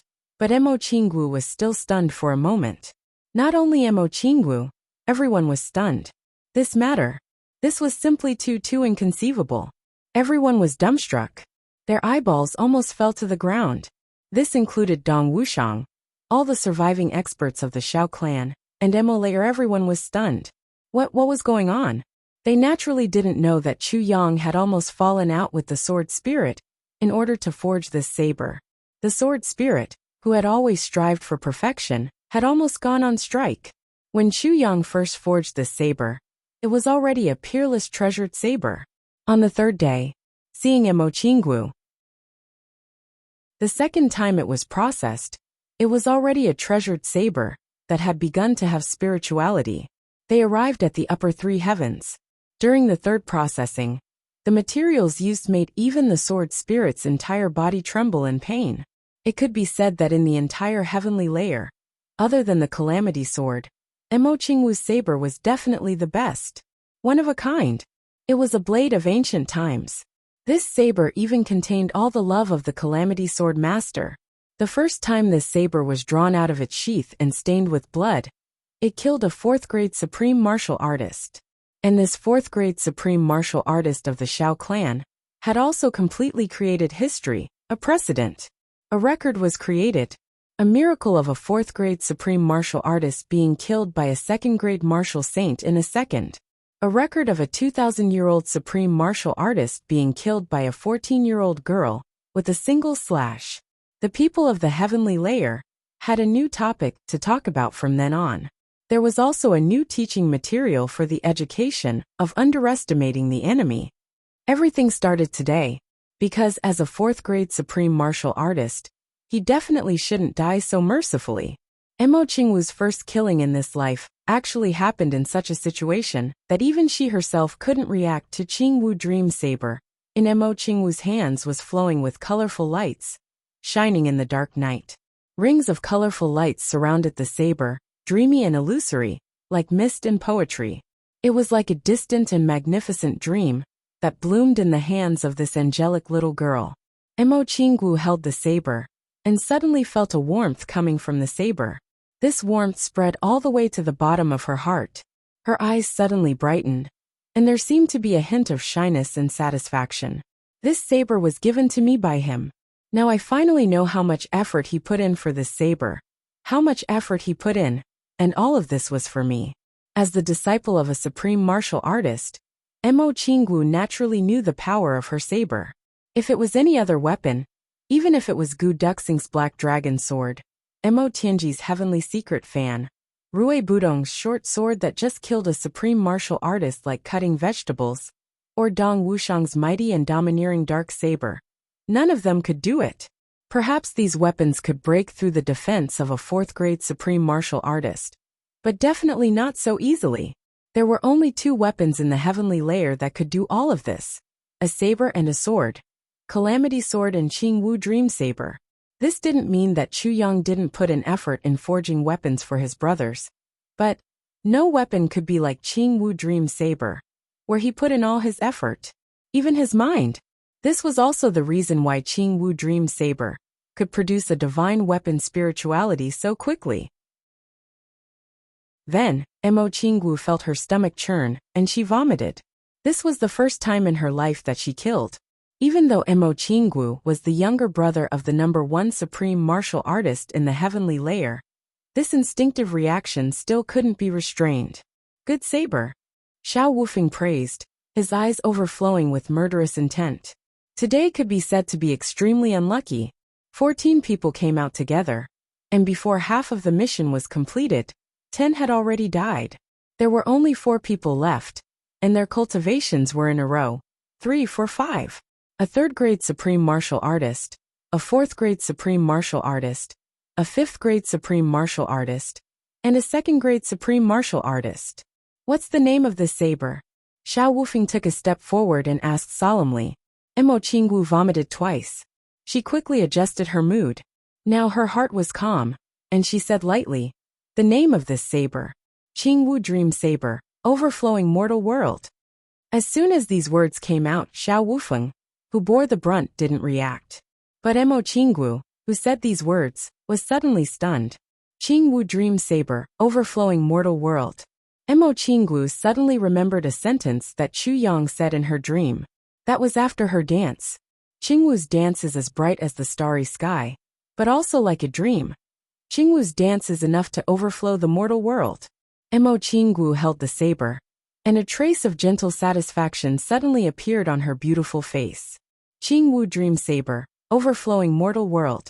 Xiao Wufeng murmured and repeated. He shouted, good saber. But such a saber in your hands is a waste of God's gift.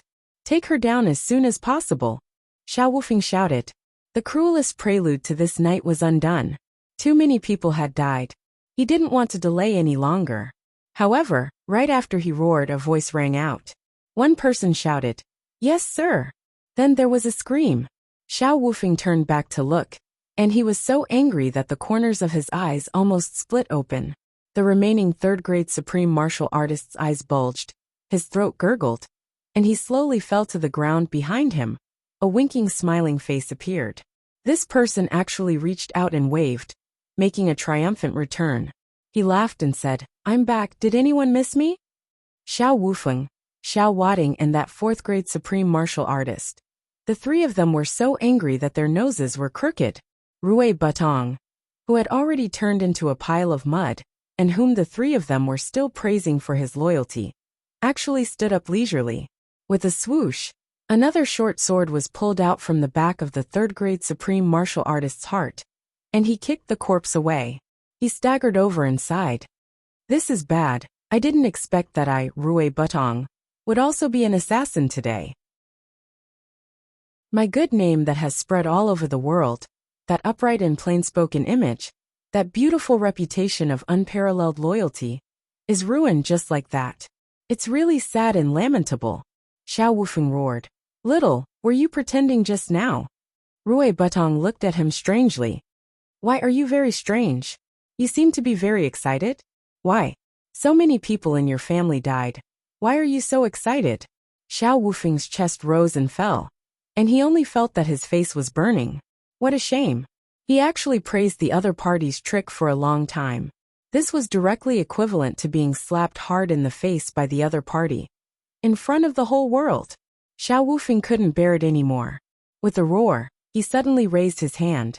The moment he raised his hand, a golden divine light suddenly emerged from his hand, completely illuminating the whole dark forest. At this moment, whether it was Dong Wuxiang, Rui Butong, or Imolei in the land of shadows, they were all illuminated and had nowhere to hide. Then a huge, golden palm was formed in the air, with a radius of hundreds of feet. It slapped down hard. The moment it slapped down again, Imolei and Rui Butong felt an unstoppable force at the same time, and they flew up involuntarily and leaned against Dong Wuxiang. The big golden palm slapped down mercilessly. Xiao Wufeng's anger had reached the extreme. This palm was bound to kill the three of them in one fell swoop. No matter what tricks or conspiracies you have, I will destroy them with the strongest force in one fell swoop. Dong Wuxiang roared to the sky, and his dark saber attacked desperately. However, the dark saber was pressed back halfway. Mo Qingwu's red clothes flashed, and the Qingwu dream saber struck out like lightning, but it was stopped by Xiao Wading. Seeing that huge hand falling down like a landslide, the four of them were at a loss of what to do. Right at this moment, Rui Butong suddenly roared towards the sky. Then, he fiercely bit his own tongue and spat out a mouthful of fresh blood. Then Rui Butong roared. Nirvana to the Big Dipper, purple cloud to roam freely, fiery light burning heaven tower, 110. With a red sound, a purple flame burst out from his body. In an instant, the flame enveloped Dong Wuxiang and Imolei in the flame. A wisp of fire flew out, and Xiao Wading slashed with his sword. But the long sword suddenly melted in an instant. Mo Qingwu retreated in shock. But her waist was wrapped around by this purple flame. Then she was lifted off the ground. She was unexpectedly dragged into a sea of purple flames by this flame. The purple flame rose into the sky, and in an instant it spread out. In the sky a red light rose. Chapter 1385. The weird purple flame turned the whole forest into a sea of fire almost in the blink of an eye. And this purple flame seemed to have wisdom and consciousness, and actually knew how to distinguish between friend and foe. When the Shao clan supreme martial artist's weapon came into contact with the purple flame, it turned into molten iron in an instant. But Mo Qingwu and the others were completely surrounded by the flame, and were unharmed. The fourth-grade supreme martial artist couldn't dodge in time, and with a scream, he was turned into a wisp of smoke by the flame. Xiao Wufeng and Xiao Wading were shocked, and the two reacted almost at the same time.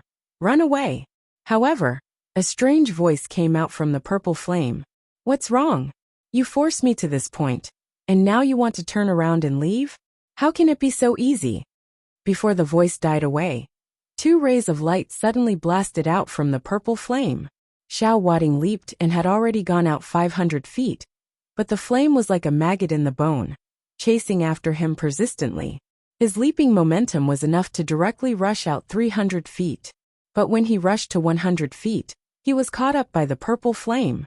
Then the flame seemed to have several huge tentacles, and each tentacle seemed to have several suction cups that could devour the world, dragging his body fiercely.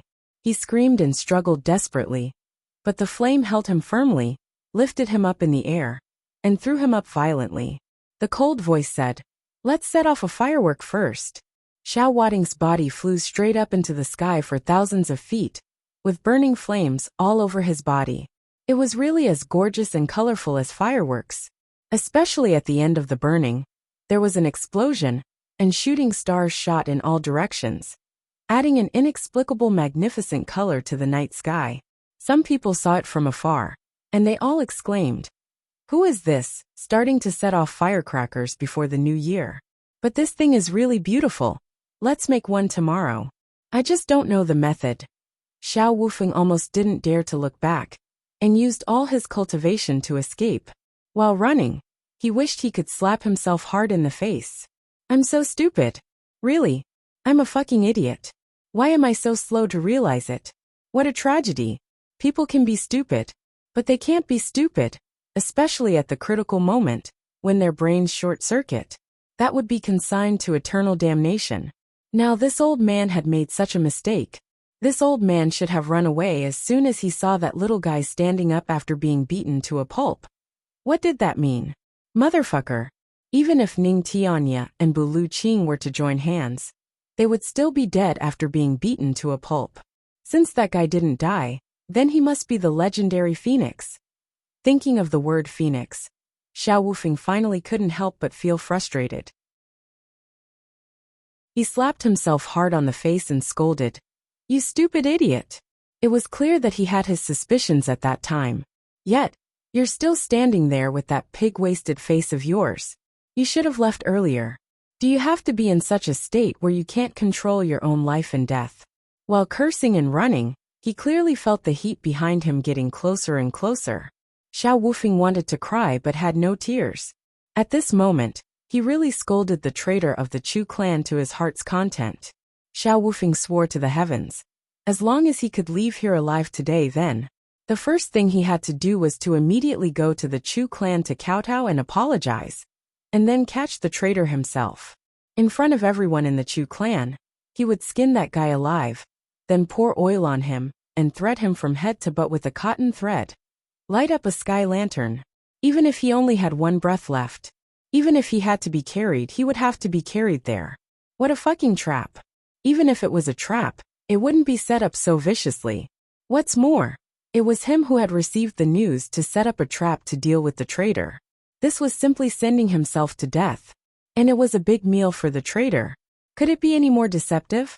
Even if your information was not accurate, and you didn't know that there was a top female assassin, this was excusable. Even if your information was not accurate, there was a saber master among them that you didn't notice.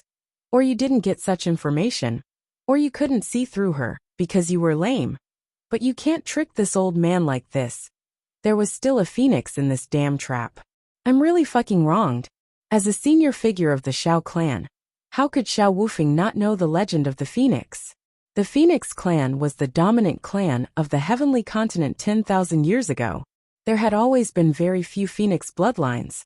But as long as one appeared, it would be a master. And it was basically immortal, except for using the power of creation, or letting the phoenix die of old age when it couldn't break through its lifespan. There was really no one who could kill the phoenix. Because once it encountered danger, it would be killed or chopped up. But as long as a little bit of its true spirit remained, it would be able to come back to life. If you forced it too hard, fine, I'll give it a nirvana. I'll give you a heavenly fire of nirvana, which could burn the world. Due to reproductive difficulties, the Phoenix clan was also endowed with a special ability, nirvana. Every time it was nirvana, the heavenly fire of nirvana would burn all the lives around it that could threaten it. To avoid being taken advantage of during the short period of weakness after nirvana, in theory the phoenix couldn't be killed directly. It was even more powerful than a giant dragon, unless something like the heavenly layer was directly folded with the power of creation 10,000 years ago.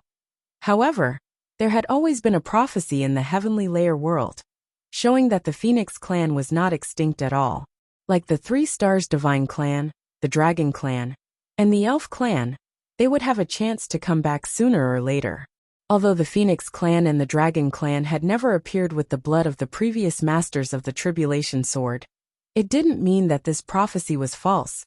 Dragons soared into the clouds, phoenixes soared into the sky, the 3 stars shone, and fairies appeared. The matters of the mortal world shook the sky, and the power of tribulation shook the heavens. Xiao Wufeng slapped his own mouth again. You're an idiot. Now you're about to die, aren't you? Xiao Wufeng already felt that the scorching heat behind him had caught up with him. After he was thousands of feet away from the original site, the purple flame suddenly accelerated and was already behind him. Xiao Wufeng showed a look of despair. He suddenly envied those supreme martial artists of the Xiao clan who had died under the sword. Although those people died, at least they had a chance to reincarnate. But he died under this heavenly fire of nirvana and didn't even have a chance to reincarnate. If he had a chance to do it all over again, Xiao Wufeng would never deal with these 4 people. This was purely a hornet's nest. But he had no chance to regret. With a bitter smile on his face, Xiao Wufeng felt that he was caught up by the other party in the sky. The scorching flame. At this moment, even the air around his body was burned into a black hole. A heart-wrenching pain. It seeped into his bone marrow. He didn't scream, struggle, or even speed up. He just sighed with a bitter smile and stopped his body, allowing his body, which had already surpassed the boundary between immortal and mortal, to burn into a huge firework in the air. When he took one last look at this world, Xiao Wufeng's eyes suddenly widened, because he suddenly saw that the peripheral forces he had arranged earlier were rushing over here one by one. It seemed that some amazing treasure had appeared here, waiting for them to come and get it. One by one, they flew very fast. Xiao Wufeng was so angry that his intestines exploded. Don't you think there are enough people dying? He wanted to yell and stop them. However, the purple flame immediately burned into his mouth, making him unable to speak. He wanted to warn them with his divine thoughts. But as soon as his divine thoughts were sent out, they were burned. He could only watch helplessly as his grandson rushed over excitedly. At the last moment, he vaguely heard a person's voice. Waha! Who set off such a huge firework, so fucking interesting. Maybe it was the ancestor who threw it up on a whim. Brilliant. Beautiful, especially at this night. It's really pleasing to see. Xiao Wufeng thought. If you knew that this firework was me, how pleasing would it be? A bunch of little beasts. Fucking hell, he couldn't think anymore. Because his body exploded with a bang. It turned into a new round of meteor flames all over the sky. Below, 3 Xiao family teams came from 3 directions. In one of the teams, a person raised his head and shouted excitedly, "Look! Fireworks! It's gray! It's gray again! So beautiful!" All over the mountains and plains, people and animals within 1,000 miles, after seeing this soaring red light, somehow had such a thought in their hearts. This is the unearthed treasure. If I get it, I'll be the richest person in the world. If I get it, I'll be a beautiful wife and concubine. If I get it, I'll be the #1 master in the world. If I get it, I'll be within a radius of 1,000 miles. Everyone scrambled to rush over. Everyone's face was full of urgency, and everyone's eyes were full of greed. This naturally included the people of the Xiao family, and they were running at the front. The next moment, the people of the Xiao family had already rushed to the edge of the fire. Seeing this soaring fire, they were all dumbfounded. However, before they could take any action, the flames dragged them all into the sea of fire with a hideous smile. In a series of screams, they turned into thick smoke. The fire of nirvana, also known as the fire of lust, could not only burn everything, but also ignite the deepest and most despicable desires in everyone's heart. Everyone, in the face of such a flame, involuntarily turned into a moth flying into the fire. The raging fire spread out quickly, and wherever it passed, all the creatures disappeared without a trace, turning into wisps of green smoke. However, the flowers and trees during this period were not damaged at all. Green and green, lush and luxuriant, within a radius of 2,000 miles, the raging fire raged. After reaching a certain limit, all the flames suddenly disappeared. Only the red light that soared into the sky was left. However, no matter who it was, no matter what cultivation they had, they could no longer take a step into this area. As long as they took a step, they would be engulfed in purple flames. From all directions, countless birds began to rush over. Today, I ran back and forth between the 2 hospitals and found another hospital to take an X-ray to confirm it. Then, I asked if there would be any consequences if this kind of wrong treatment was carried out for a year. The result made me feel a little relieved, and a few old doctors said that other than suppressing the nerves for a year, the fatigue would be strong, but there was no big problem, and it would slowly get better in the future. They also warmly taught me a few training methods. Then, they said that I was lucky to have discovered it early. And if this continued for 3 to 5 years, it was not impossible for my sciatic nerves to be paralyzed from the pressure. Then they said that it was no big deal, and it would not affect your career. Although we were familiar with each other, when they said that, I was still furious. When I returned to this hospital again, I was promised that my medical expenses would be halved. I pinched my nose and accepted it. Sigh. The matter was basically over. Although I was still a little angry. Gee. Then I begged for monthly votes. Chapter 1386. Chu Yang and the others sped all the way, and the fire in the distance was the best guiding light. The brothers didn't even have the patience to climb mountains. The people in front directly became one with their swords and rushed out from the mountains, while the people behind followed. It was an absolute straight-line distance. Along the way, they also saw countless people gathering in the same direction. The fire in the sky also continued to exist. On the first day, Chu Yang and the others covered a straight-line distance of 4,000 miles. This was a terrifying number. Although supreme martial artists could fly for a short period of time, a person's cultivation wasn't endless. Of course, it was possible to cover a distance of several thousand feet with one leap. However, this leap required a huge amount of inner energy as the backing. Even supreme martial artists would eventually die from exhaustion if they maintained such a speed for a long time. On this point, Chu Yang and the others finally admitted that they couldn't fly as fast as those big birds in the sky. It was as if those damned birds were racing with them. From the very beginning, they had been flying in the sky, and they were also burning with impatience as they flapped their wings and flew at high speed. Occasionally, they would also curiously look down at the 7 people running on the ground. That's not right. Are they also in a hurry to meet the king of birds? But they don't look right. Why are they running? Why aren't they flying? Do you know that there are still running birds in the world? The birds were extremely surprised, and they weren't inferior to their flying speed at all. When they finally saw these crazy birds stop, the birds in the sky let out a triumphant cry. They flapped their wings and flew away. These strange birds just don't have as much stamina as us. If Chu Yang and the others knew about this, they would probably vomit blood in unison. But now, the 7 of them were almost paralyzed from exhaustion, lying on the ground and panting heavily. I wonder what that bastard Rui Butong is up to. This time, I'm so tired. Luo Kadi's legs twitched as he lay on the ground and counted the stars. He said fiercely, "If this bastard is fine after we go over and see him, I'll beat him until he goes through nirvana again." GMO gasped for breath and chimed in, "That's right. Before he goes through nirvana, we'll do a small surgery, so that he can become a female phoenix after he goes through nirvana." Mo Tinji panted, "Yes, be Xia Danxiong's concubine." Xia Danxiong was gasping for breath as he laughed heartily, but he was suddenly caught in the crossfire, and he was left dumbfounded for a moment. Ao Xian said, "Could it be that Rui Butong likes to look for rabbits after becoming a female?" Xia Danxiong exploded.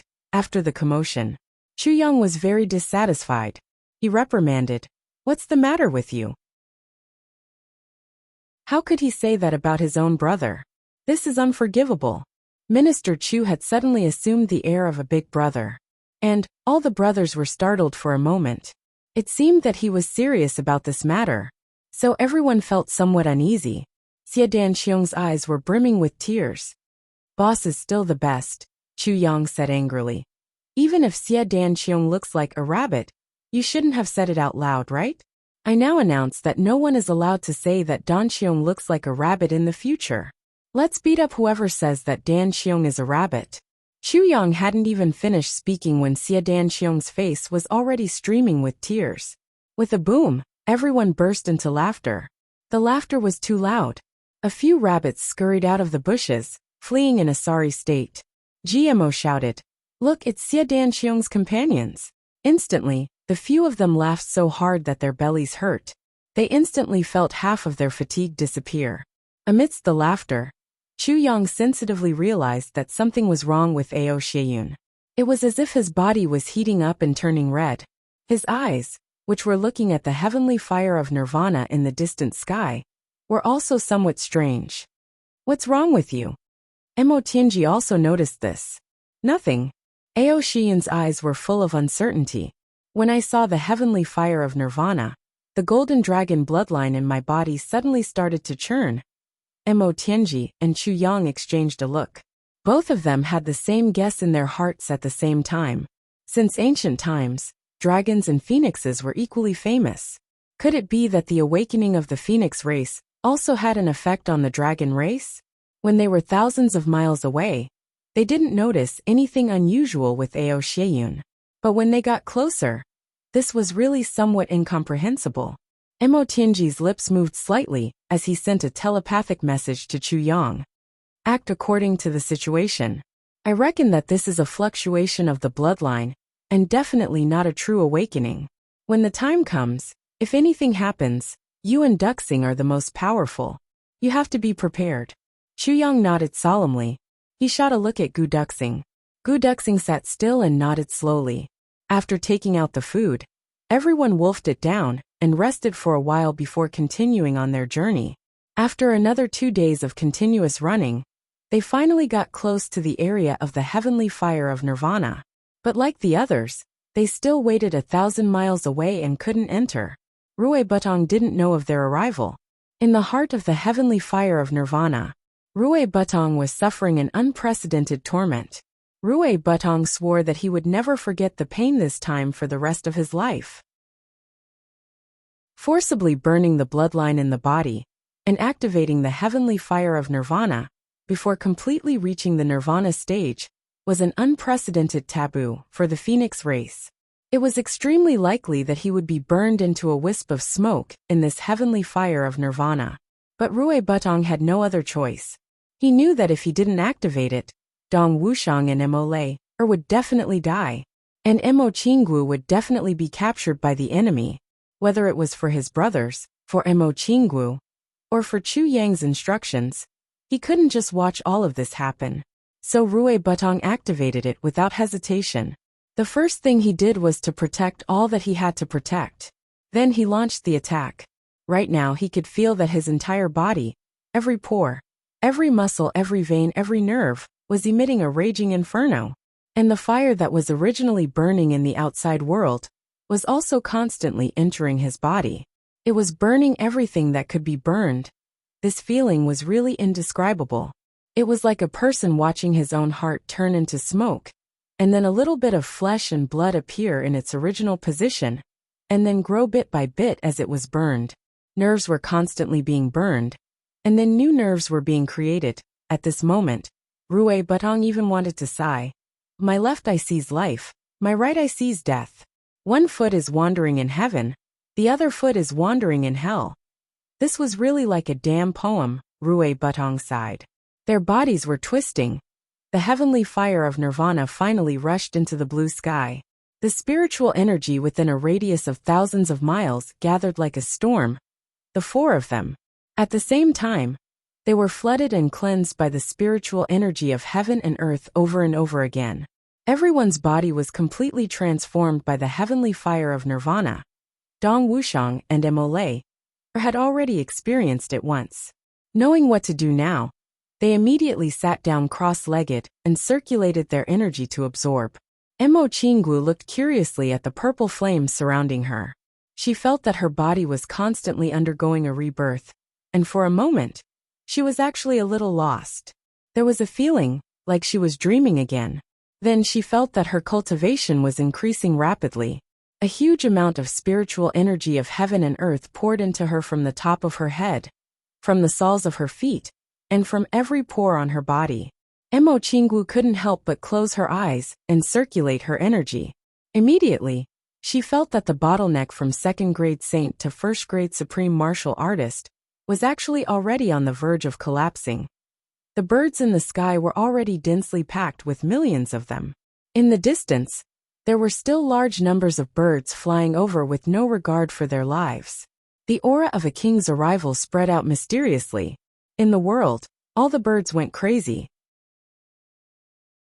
This time, the momentum was much greater than the previous time. The The boundless sky was filled with a kind of dense majesty, as if an ancient divine king was descending upon the world. Within a radius of 2,000 miles, the entire area was filled with birds. Yes, it was filled, but it was completely silent. All the birds stayed where they were quietly. Natural enemies were close to each other. The strong were indifferent. The weak didn't care at all. From time to time there would be rustling sounds.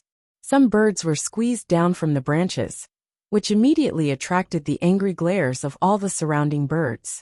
All their eyes were conveying the same message. You actually dared to disturb the king's awakening. You deserve to die. After being squeezed down, under the glares of a flock of sparrows, a goshawk actually trembled all over. Like a rooster that had lost a fight, countless birds continued to fly over. They were no longer satisfied with the territory of 2,000 miles, and were expanding outwards. Outwards. The 7 Chu brothers smiled bitterly at each other, at the boundary of 2,000 miles. The few of them had already been buried by the birds. Now the birds weren't afraid of people. They directly stood on the hair and shoulders of Chu Yang and the others. A few birds even burrowed into Chu Yang's neck and anxiously scurried back and forth on his back. This kind of experience was really amazing. Gradually, as they got closer, Chu Yang actually couldn't see Mo Tianji anymore. The space between the two of them had already been filled with birds flapping their wings. Luo Kadi's grumbling attracted the angry glares of countless birds. However, this fellow was rather unlucky. The big bird perched on top of his head seemed to have some digestive problems during this period, and was very dispirited. After grabbing his hair for a while, it actually started to excrete one after another. Xie Danqiong quickly reached out and flicked his fingers, sealing Luo Kadi's meridians. Instantly, Second Master Luo couldn't move at all. Second Master Luo couldn't move at all. He only felt something wet and slippery with warmth sliding down from the top of his head, into his neck, into his clothes, down his back, and onto his butt. It was extremely tragic. Finally, after an unknown amount of time, a clear phoenix cry resounded through the sky. At the same time, an explosive wave of air suddenly spread out. That was the outburst of aura from several people breaking through at the same time. Countless birds flew into the air in joy, and rushed towards the center of the mountain. Chu Yang was finally free. He was about to fly over when he suddenly heard a voice. He couldn't help but be dumbstruck. He heard a voice that was as pleasant as the sounds of nature. How amazing! In just these short 2 days, my cultivation has become a second-grade supreme martial artist. The voice was joyous but also carried an inexplicable sense of melancholy, sadness, and a little worry. Chu Yang was stunned. Chapter 1387. Boundless spiritual energy spread out in all directions like tides. All the birds that came to worship felt the exhaustion from the long journey swept away at this moment. They were all full of energy, and even their feathers were much brighter, including Chu Yang and the rest. These few special birds also felt refreshed at once. Smart kids remember network super fast hands. A soft cry sounded. Dong Wuxiang, Mo Lei and Mo Qinggu, who had already stood up and stopped cultivating, looked over in shock. They saw Rui Budong's face and neck red, desperately trying to suppress something. On his forehead, under the skin, there was a little bump slowly bulging. Instantly, it bulged out like a unicorn. Rui Budong was moaning in pain, some despair in his eyes. Dong Wuxiang and the rest were shocked. They didn't know what was going on at all. The consequences of Rui Budong forcefully activating nirvana finally erupted at this moment. The phoenix bloodline in his body gathered and rushed to his head. If he couldn't suppress it, then this bit of phoenix bloodline would break through the top of his head in the form of a true spirit and fly away. And Rui Budong would also fall into true destruction. Dong Wuxiang didn't have time to think. He floated over and reached out to press against the middle of Rui Budong's back. Pure vital energy surged into Rui Budong's body. Rui Budong obviously didn't have enough strength. Since that was the case, then he needed strength.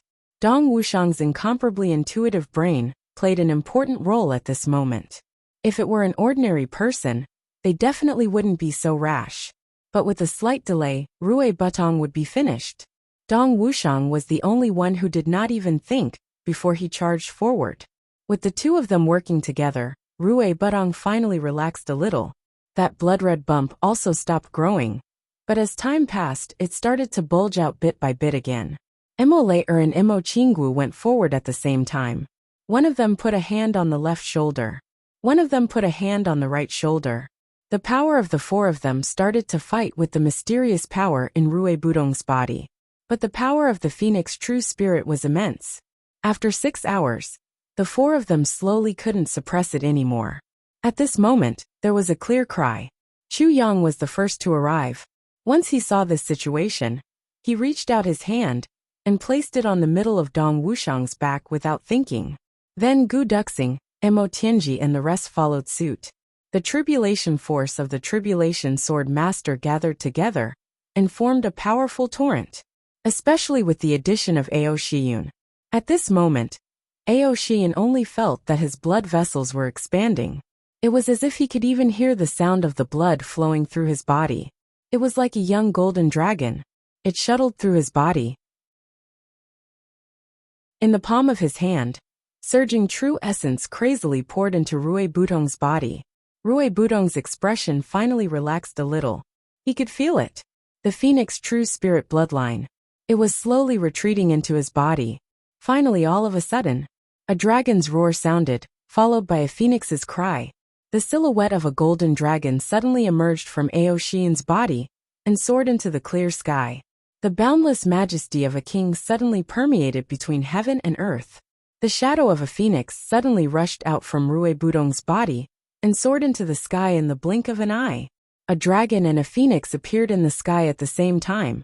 In an instant, within a radius of thousands of miles, be it humans or animals, birds or beasts, all kept quiet out of fear. At this moment, the brothers felt at the same time that the powerful resistance in Rui Budong's body suddenly disappeared. Then like a trickle of water it flowed back. For a moment, everyone's bodies felt warm and indescribably comfortable. Not only was the extreme output not depleted, but everyone had also taken a big step forward. In midair, the silhouette of the golden dragon soared and was very lively. However, the silhouette of the phoenix was slightly depressed. After a long time, the golden dragon suddenly disappeared. The phoenix looked up to the sky and let out a long cry. Suddenly, it flapped its wings and flew up. At this moment, the entire night sky was suddenly filled with colorful lights, as if hundreds of millions of fireworks were blooming at the same time. A majestic and beautiful bird with a long tail flapped its wings and flew up into the sky.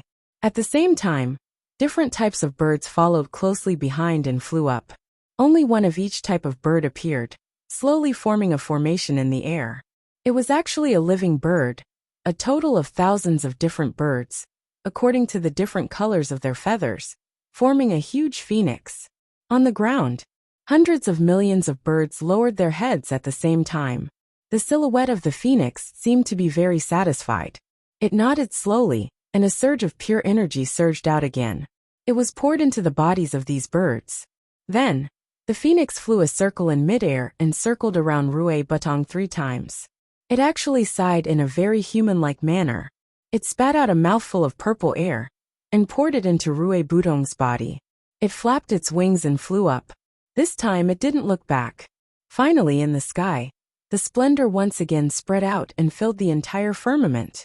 All the birds raised their heads and puffed out their chests in unison, letting out the loudest chirps. At this moment, the sky shook and the earth shook. Every bird had a satisfied look on their faces. So what if one person got the phoenix blood? So what if 10 people got it? The heavens blessed the Phoenix Longevity Hall. Immortality was a legend. A faint sigh sounded.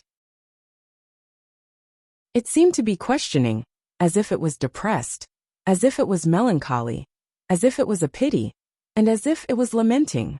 But no matter what, the tradition of the Phoenix race had already changed since Rui Budong's first complete awakening. Whether it was the Nirvana heavenly fire, or the secret techniques of the Phoenix race, they had always been enjoyed by one person alone. But Rui Butong had shared it with his brothers from the very beginning. The first time was the same. The second time was also the same. Whether it was a blessing or a curse, even the real spirit of the phoenix in Rui Budong's body didn't know. Rui Butong finally opened his eyes. The first thing he did was to look at his hands nervously. He looked at his feet, and then at his body. Then he cheered. Waha! My hands didn't turn into claws.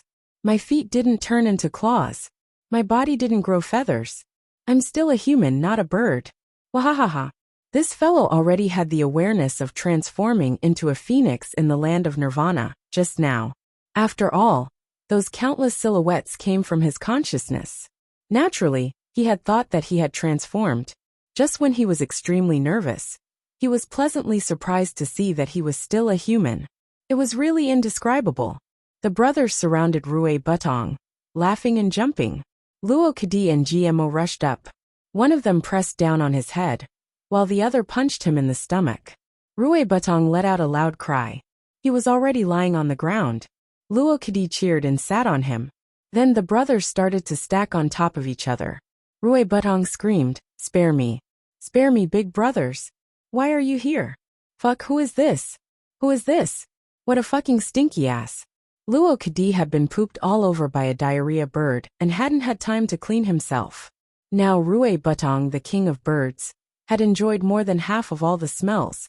While they were laughing, the surrounding birds had already started to disperse. Emo Chingu had already escaped at the first moment. Then, she stood quietly under a tree and looked over with a smile. There was a hint of nervousness and uneasiness in her smile. There was also a strong desire.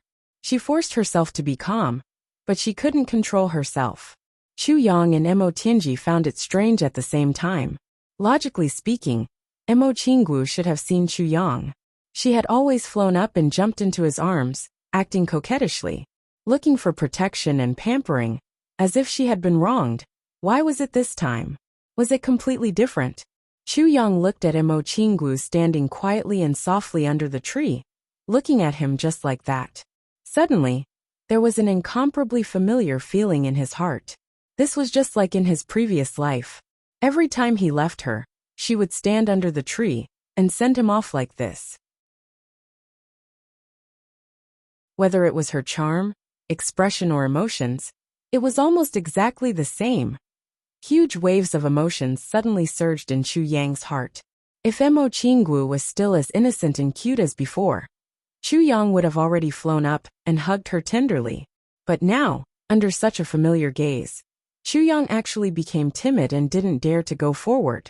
It was as if the one standing in front of him was the Emo Chingu from his previous life that he had wronged, felt guilty about, stayed by his side in life and death, and had no regrets even in death, and not this tender little girl in this life. Emo Tianji was the first to react. He looked at Chu Yang strangely, surprised at Chu Yang's reaction at this moment. But then, he was shocked by the huge surprise of seeing his sister again. Controlling his heart, he rushed up happily. "Little Wu, little sister." He opened his arms to hug her. Emo Chingu's eyes welled up with tears. Her small face became red, but she shrank back a little and took a step back. Emo Tianji opened his arms and suddenly stopped like this. His face also became a little stiff. There was uncertainty on his sister's face. There was also some alienation and some hostility in her eyes. Suddenly he felt a stab of pain. Why was it like this? "Little Wu," Emo Tianji asked with some heartache. "What's wrong with you?" Emo Chingu looked at him with some unfamiliarity and some longing. She said, "Is it second brother?" At this moment, Emo Chingu suddenly mixed reality and dream. She didn't know why, but Emo Chingu had a feeling that the things in the dream were real. But clearly, her life wasn't like this.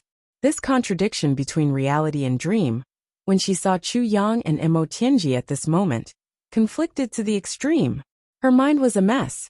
Then, after a long time, she remembered that on the way to the far north wastelands, second brother had once explained to her what had happened back then.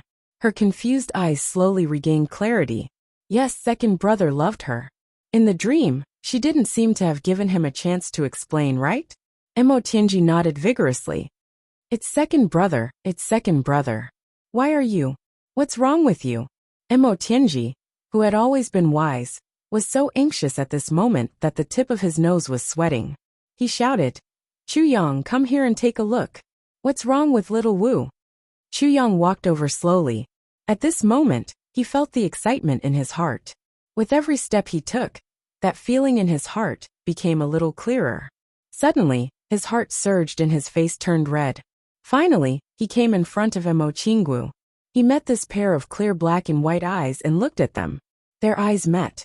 Mo Qingwu's eyes clearly had a trace of avoidance and grievance. Chu Yang asked softly and carefully, "Is it little Wu? Or Qingwu?" His voice was very soft. In fact, it was so soft that it seemed as if he was afraid of waking up a dream. However, his voice contained a deep affection that could overturn rivers and seas. In fact, even Mo Tianji could clearly hear it. After much effort, a chapter was finally out. This chapter was really difficult to write. I originally wanted to write it quickly, and then hurry home to celebrate the new year. But when I wrote this confusing plot, it gave me a headache. I've been writing for 4 hours until now. I'm going home now. When I come back tonight, I'll write again. But even if there's an update, it may be past midnight. Everyone doesn't have to wait. Let's read it together tomorrow. Gee. You're tuning in to the Li Mei's Wuxia Whispers YouTube channel. We're so grateful for your support. And don't forget to subscribe to join us on this incredible journey through captivating stories. Your generosity through donations truly makes a world of difference, as it's the primary source of revenue that allows me to expand and enhance this channel for you. Thank you from the bottom of my heart for being a part of this adventure.